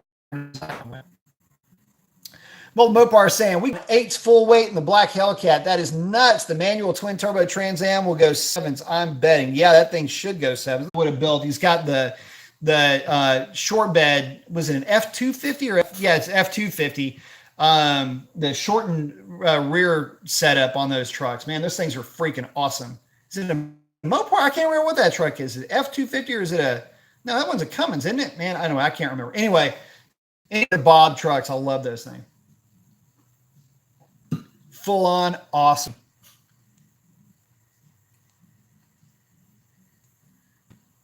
We need to get Mopars back down here soon. Rip33 saying, well, I'm still at work and I'm having a hard time with video stuttering. So you all take care. I just want to stop in and donate to the cause and say hi, man. Rift, I truly appreciate that, brother. Thank you so very much. Means a ton to me, man. Thank you very much.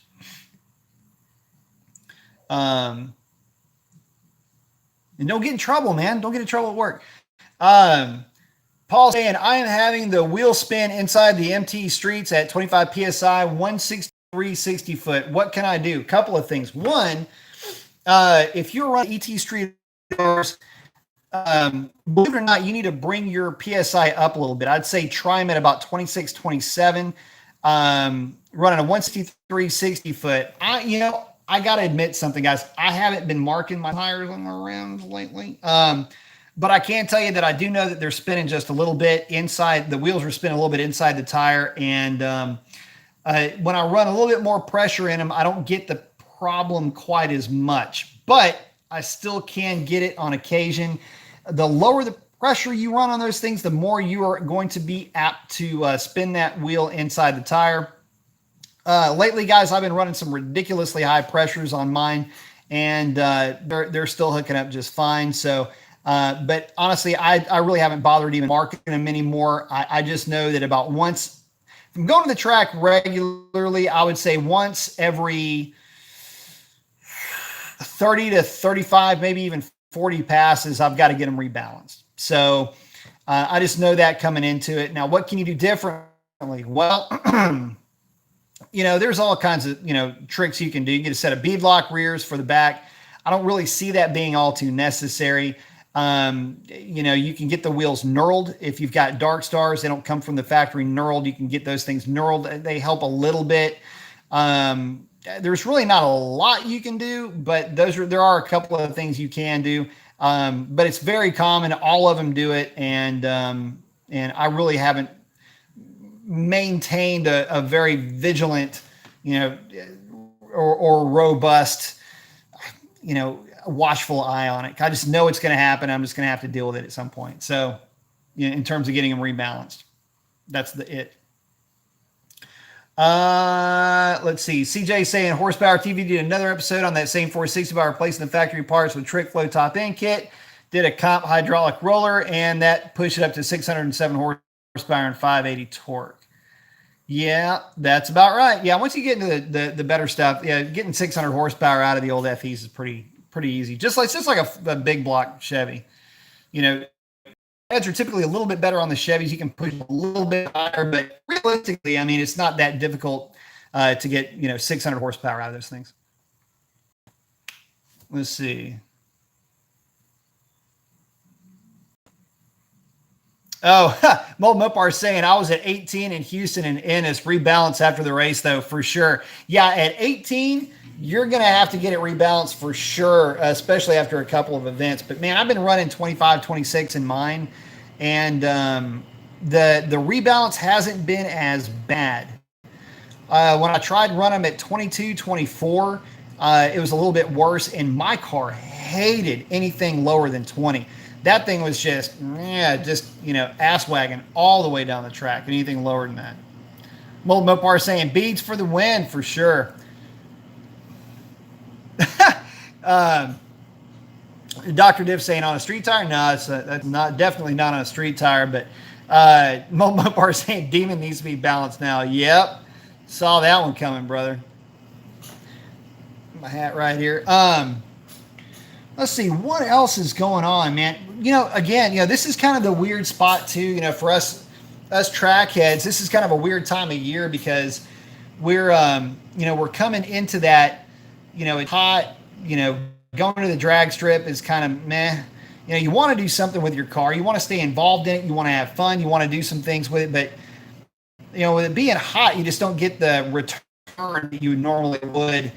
That satisfaction of running that hell of a number just really isn't there. But for those of us that are going to the track, man, it's a great opportunity to work on your light, work on your staging, work seat time. All of that's important. Getting the car out, just having some fun with it.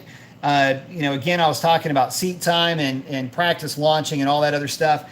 Really, what you're doing in that respect is you're just getting seat time and enjoying the car and knowing what that thing's going to act like in traction limited situations. And it's important to know how the car is going to react. And what I'll sometimes even do with mine is get the thing out and get it a little bit out of sorts. Step the rear end out of it a little bit. Find out, how much leading throttle I can give the car, how much trailing throttle I can chop coming into hard corners, just to get an idea for what the car is going to act like. In areas where I know I can get away with it, I got a lot of room for the car to move around. Again, it's just practice time, and that's what we do during the summertime. Spend the winter time trying to get the absolute best number we can out of it, fall, spring as well. But, the reality is summertime sucks if you're into racing, and, the heat will kick your ass, and, that's always a trip. That's another thing. First thing I did with this thing was start adjusting the fans. That was a trip. Shawnee saying, good evening, Brian. Shawnee, have a good one, man. Rip saying, my boss ain't watching so I can watch for a little bit longer, man. I like it. Shawnee's asking, how much do you think it would cost me to do a cam for my 392 and a stroker kit, all tuning and everything? 6 or 7 grand? Nah, it won't cost you that much. It depends on who you go with and what cam setup you get. I mean, Dr. Diff can answer that question. You're looking at a minimum cost of, again, depending on where you go, could be $4,500 to $5,000. You go with somebody more local to you, go with some different parts. It can be less. I don't recommend doing it though unless you can. Lifters, push springs, all of that has to be done. You're wasting an opportunity and you're half-assing the job. The Mopars have got to be done, and make no mistake, they have to be done right. You've seen a lot of guys trying to get away with stuff on the cheap, and man, some of them get away with it. They can, and the reality is that not all of them get away with it. I've seen bent push rods, guys trying to use the stock push rods with higher rate springs. Those things start to pretzel up on you. It can cause all kinds of problems. So if you're going to do it, please just make sure you do it right. But no, you can definitely get in for less than that. Mold Mopar is saying it's hot and sticky and it's supposed to be putting on another private rental in August. Well, it might be kind of fun. Shawnee's saying, I think I'm just going to use that money, put it down on a Hellcat. You guys know what I did. Look, this has been coming up quite a bit, guys. So I don't want to, open up any fresh wounds or open up any old wounds, I should say. I don't want to, pick at a scab here. But look, what do? Do you go cam, headers, exhaust, whatever, 392, and really build you a fast 392, or do you build yourself a Hellcat? Well, it depends on what you're looking for. First of all, in terms of durability, you cannot mess with the Hellcat. The Hellcat is the tank of the hot rod world in terms of how durable that car is from the factory. Insane. Okay, that's just the way it is. The 392 you can make faster, but you will not make it fast when you compare it to even a stock Hellcat. You can get very, very close to a stock Hellcat, but you're not really going to you're going to have to pull so much weight out of that 392 as a car anymore. I mean, you're talking seats, you're talking bumper supports, you're talking every little last ounce you got to pull out of that car to really cut some numbers. But it's a cool challenge to face, and having a low 11 second is even better. So I've had, I think, 2 cars with my camshaft run 10s already, and they're not totally stripped either. So you can do it, but I'm telling you, a stock Hellcat with, a drag pack and some good air is going to be deep into the 10s anyway, and it's stock. So take that for what it's worth. It just depends on what you want to do. Do you want to have a really fast 392, or do you want to have a garden variety Hellcat? Depends on what you like. The cool thing about the NA stuff, though, is that it is a little bit simpler. I still feel like the NA cars are better, well-rounded cars than the Hellcat, but when it comes to just flat out being fast and durable, and again, just being a freaking anvil, that's your Hellcat in a nutshell. CJ saying, doing some porting and polishing on the Trick Flow top end kit, like heads and intake manifold. Will a 460 up to 635? Maybe, but you're asking that 460 to do. Hey, Ray's in the house. Ray, so for you guys that don't know, we got a little bit of a celebrity in the house. Ray is the owner of the Green Demon that holds the record for privately held bone stock Demon in the quarter mile. Ran a 978 at 140 a lot mile an hour. I was there for that, and so Ray is in. Ray, good to have you on, my brother. I love it. Let's see.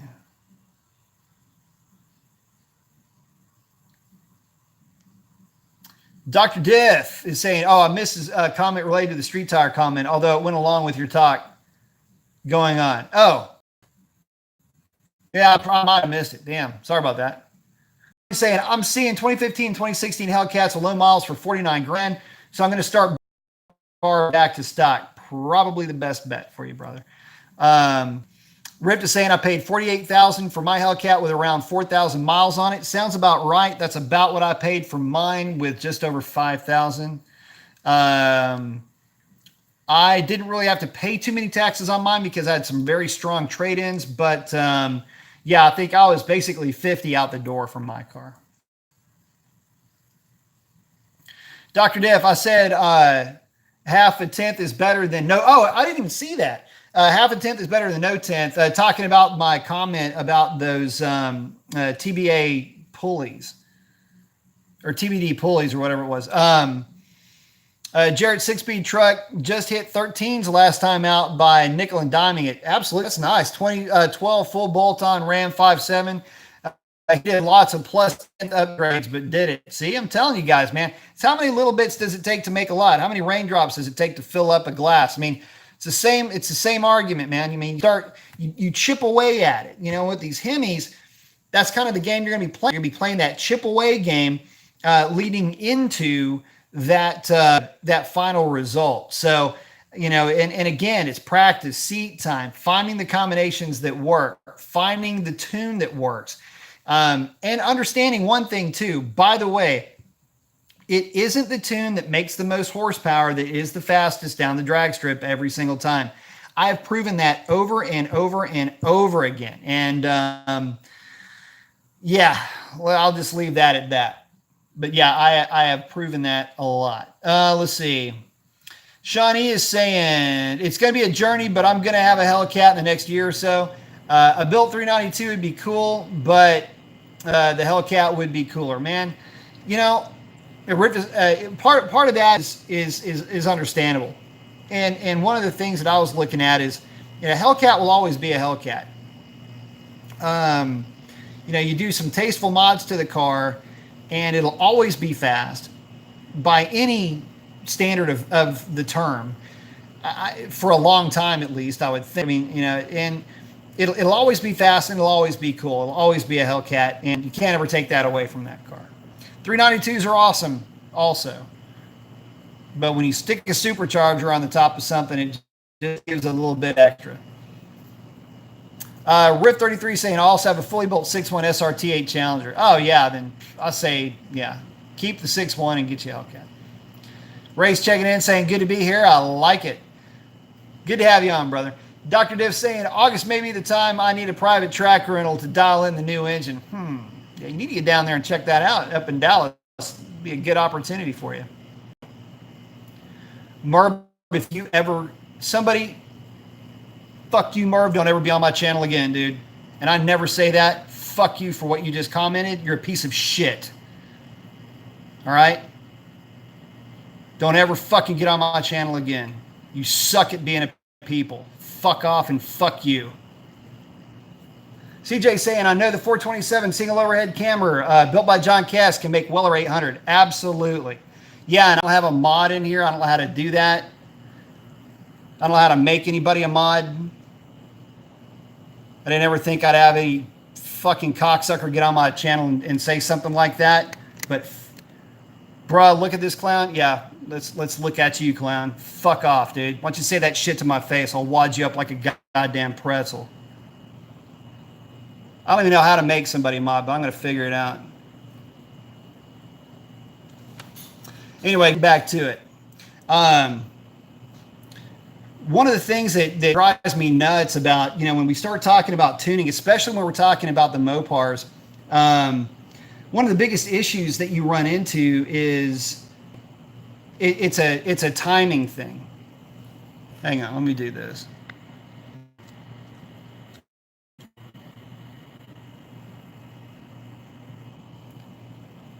Rift, you're now a moderator.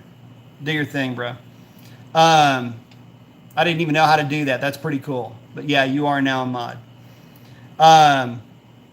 One of the issues that let me do.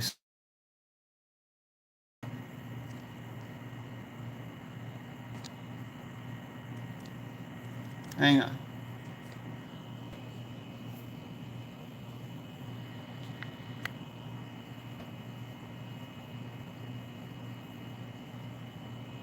Timeout. All right.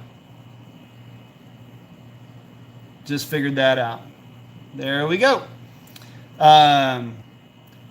Mopar saying, who is this dude? Man, just some troll. I don't know. Hate people like that. Fucking racist asshole.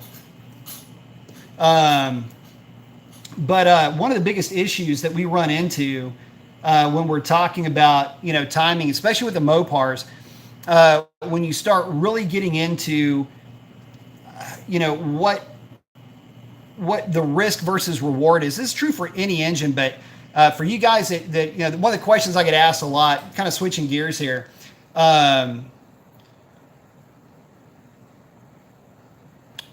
Oh, wait a second. Dr. Diff saying he's got one of your manifolds. When we installed his 456, we went out and beat his best time first run. As the night went on, oh, that dude. Oh, awesome. Went 1374 at 106. Good job. Hell yeah, man. That's awesome. That's awesome, man. Excellent.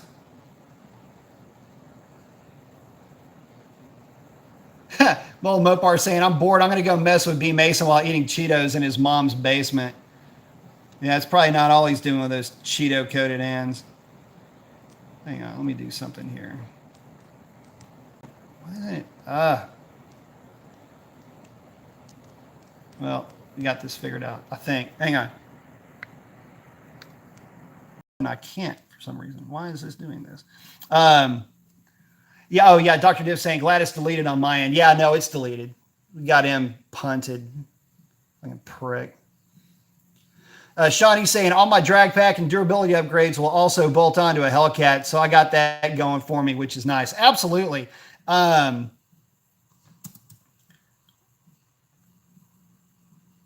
The big thing about that is, you know, yeah, I mean, everything you've got will bolt directly onto the Hellcat the way it sits. So that's definitely a good deal. Hobby zero Hellcat count as a burnout? Probably, if you're doing it wrong, it might. But anyway, getting back into the timing thing, one of the biggest issues is that a lot of guys back in the day would just throw a ton of timing at these things. That's one of the reasons why the Hemis initially, and getting back to the 392 thing, the 392s had a nasty habit of blowing up. And it's because guys that were used to tuning LXs and, you know, say Coyotes or older Windsor platforms, you know, they were looking at the stock timing tables and going, my God, this thing doesn't have any timing. If, you know, I could take this thing up to 22 degrees of timing and make a ton of power. And the reality is that that was way outside of the safe range, especially on 93 octane. So that's one of the things that, you know, when you start getting into the Hemis and getting into the tuning, you've got to really deal with somebody that knows Mopar, that knows what they're doing, really. And that's why it's so important. That's why when I get questions asked of, you know, what tuner do I recommend and all that stuff, there's only a couple that I can recommend. Try something here. And make him a moderator too. Articulation of Decay. That's a pretty damn cool name, by the way. What do you think of the 2020 Challenger model will bring? 2020, not a whole lot. The licensing agreement for the LX platform, and that's basically FCA licensing that platform for Mercedes-Benz. That platform is licensed through 2022, if memory serves me correctly. So you're not going to see a whole lot of change leading up to that. Now, what we do know is that there will be a revision of that LX platform, and the idea is to lighten it up a little bit. Now, what's going to come along with that lightening is really has yet to be seen. Possibly some minor cosmetic changes, a slightly smaller vehicle, although still relatively large by comparison to that Mustang. You know, that's probably what you're going to see coming down the line. But realistically, you're not going to see a whole lot of difference. You know, a lot of folks were thinking that the new Giulia platform, the Alfa Romeo Giulia platform was going to be the replacement. Turned out to not be the case, mainly because that platform won't comfortably hold a Hemi. And so then the Ghibli platform was being looked at. You know, it's kind of one of those things where you go, yeah, we heard a lot of rumors, but what's it really going to be? And it looks like it's just going to be a revision of that LX platform. Rift is saying, I saw a lot of 5.7 had problems with their cams getting flat spots. That is true. There was a run of bad lifters. And my old truck actually had a bad set of lifters in it. It was covered under warranty, so, you know, no harm, no foul in that respect. However, if that truck would have gone another 10,000 miles, it would have fallen outside of warranty. So that's a bit of an issue there.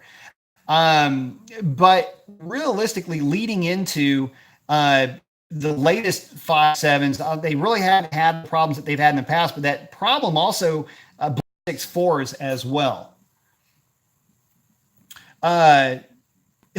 Mola Mopar saying, hoping the Viper shows up again with a V8 with twin spinny things. Actually, So there is talk of, the Viper coming back. It may not be called a Viper, but there is talk of the Viper coming back in spirit. And it will be V8 powered,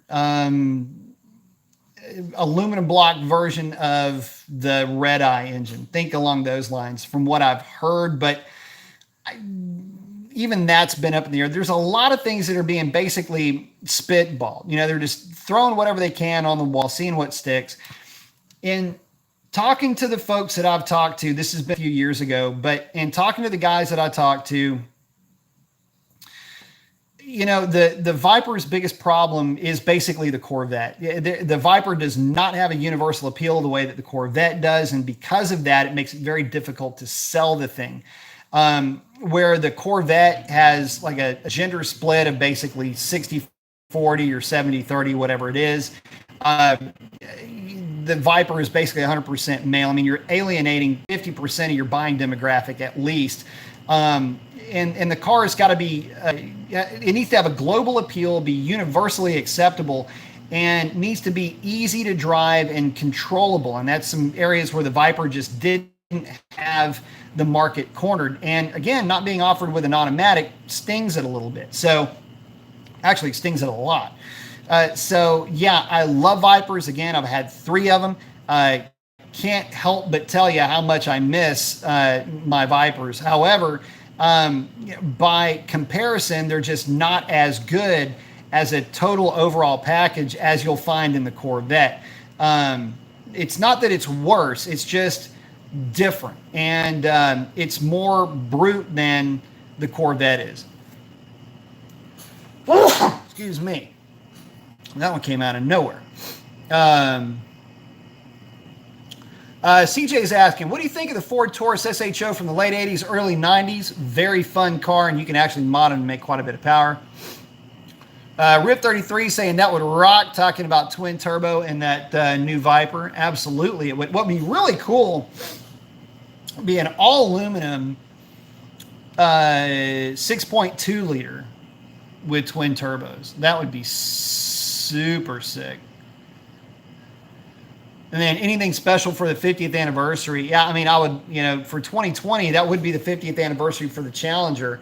Yeah, we'll see. I haven't heard anything, but it'd be silly for them not to. That'd be a great opportunity for them to release a 426, but sadly, I just don't think that's going to be the case. Sean E. at CJ Colvin saying, I had a 93 SHO stock as a rock 5-speed. I ran low 15s at almost 94 miles an hour on stock tires and 95-degree temperatures in Iowa. In other words, a nice day. It was a high 14. Not bad for 93. Absolutely. Rip is saying, back to the Viper thing real fast. You have to admit they were putting down better times on track than most higher-priced cars. They were. And you also have to remember that in SCCA competition back then, GT2 was a very hotly contested class. You had the C5, those competition yellow Corvettes that were out there just, I mean, it was the Corvette and Viper show. And when Viper was factory back, they were doing damage. I mean, they were hard to beat. And Corvette just really didn't have an answer for them. And they were close. There were some tighter tracks that the vets had a little bit of advantage of, but for the most part, Viper was just sick to death. And granted, they were better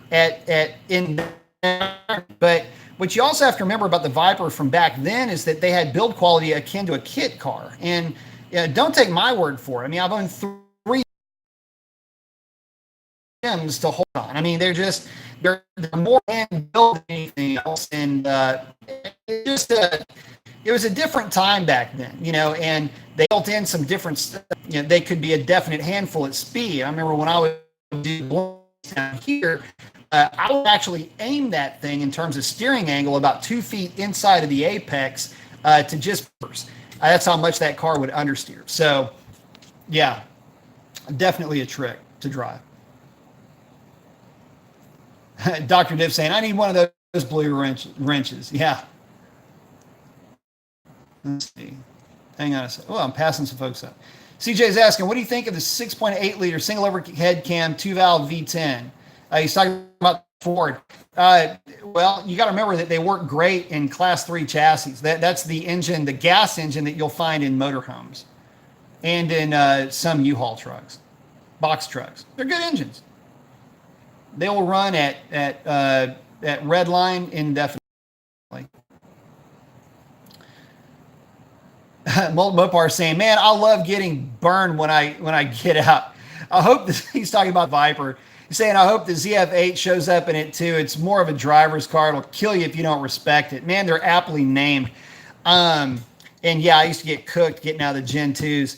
You know, the funny thing is that the car itself, if you can pilot a Viper around a road course, you can run anything around a road course. They are a handful at best. I mean, the kindest words I can say about that car is that they're a handful. So, you know, something smaller, something with a little bit better weight. But you got to remember the Vipers are actually rear weight biased. So, as weird as that sound, they are.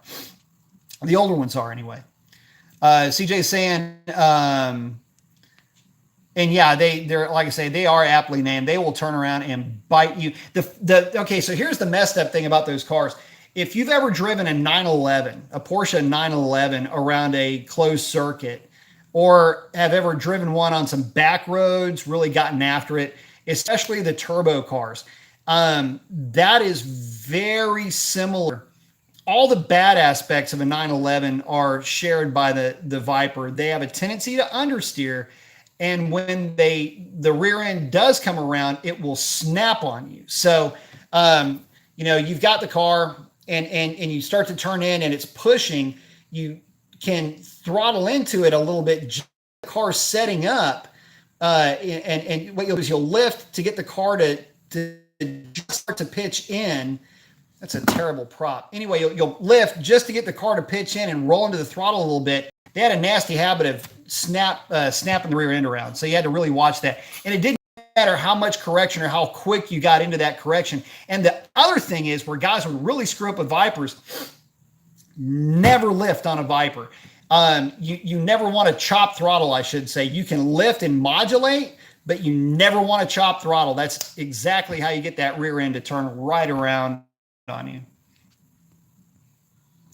Let's see. CJ saying, sounds awesome. I like the Scat Pack Challenger of yours, brother, mainly because it just looks so retro, and that 6.4 is definitely a pure beast. Absolutely it is.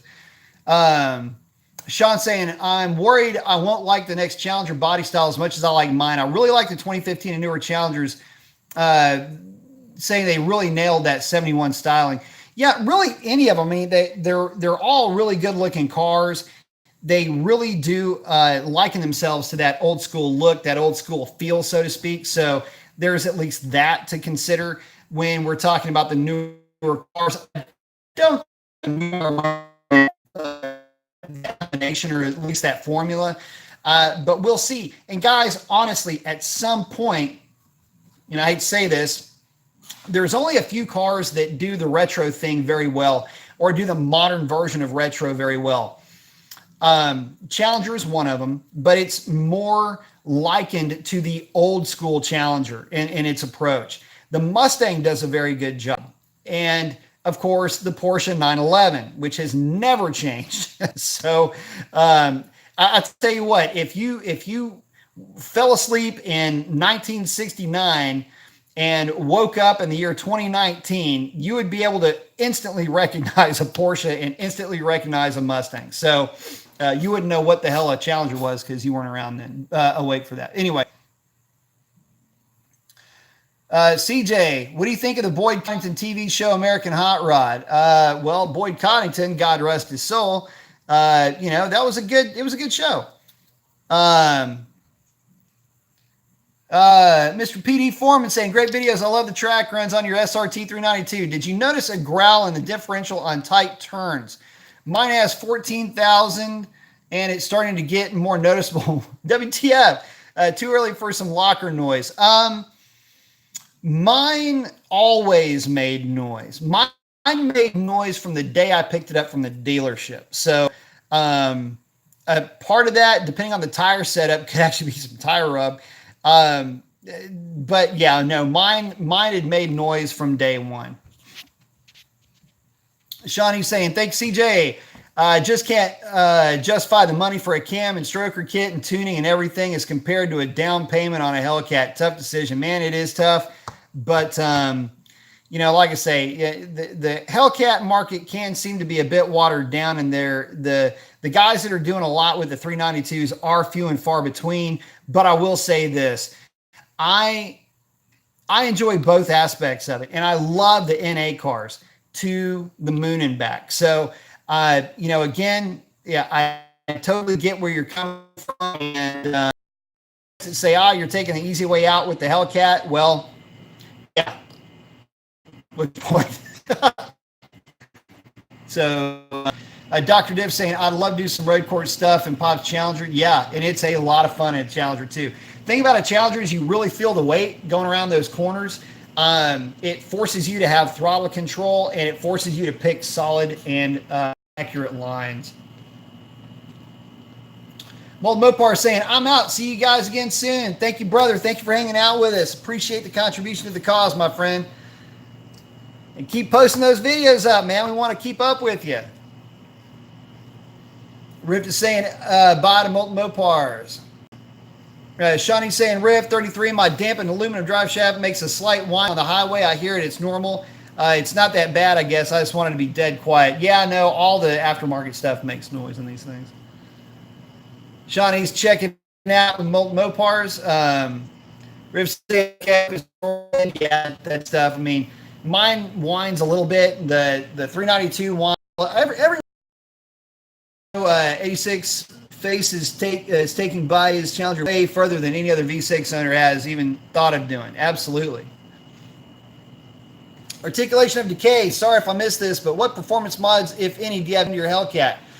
Well, as it sits right now, it's been limited to only wheels, tires, or rear seat. That's it. No other modifications. It is in the process of me doing some tuning, HP tuners stuff. Anyway, kind of getting back into tuning a little bit on my own stuff. So we're going to do a little bit of work on it in terms of transmission tuning and a little bit of engine stuff just to complement the trans tune, but not doing anything to the engine in terms of making more power. Just mainly doing some stuff to make it a little bit safer going down the drag strip. But that's it. And so far, the best we've run with an unlocked PCM on straight 93 octane from Buc-ee's is 1047. And that was going into a ridiculous headwind. The fastest, and that's at about 126.5, 127, just south of 127, I believe. And then the best mile an hour is a little over 130, I think 130 and a half on a day that was about 100-foot DA that day. Rift 33 saying, so I still have my fully modded and supercharged 6.1 Challenger. I think that is one car I'm going to keep just because I can use it and throw as a throw around car. And they're a lot of fun to drive too. Don't forget that. And it's paid off. Even better. Best reason in the world to keep a car is because it's paid off. Guys, we are deep into 2 hours. We're at 2 hours and 19 minutes. I have got to check out because I got to wake up with the Amish. Thank y'all so very much for hanging out with me. Sorry we had an asshole come on board. Had to get a little bit ugly, but I do not tolerate that kind of talk and that kind of attitude on my channel. Typically, I'll just skim over that, but I am not going to allow that type of stuff on my channel. So just so y'all know. But at any rate, not that y'all will, but there are some assholes out in the world, and I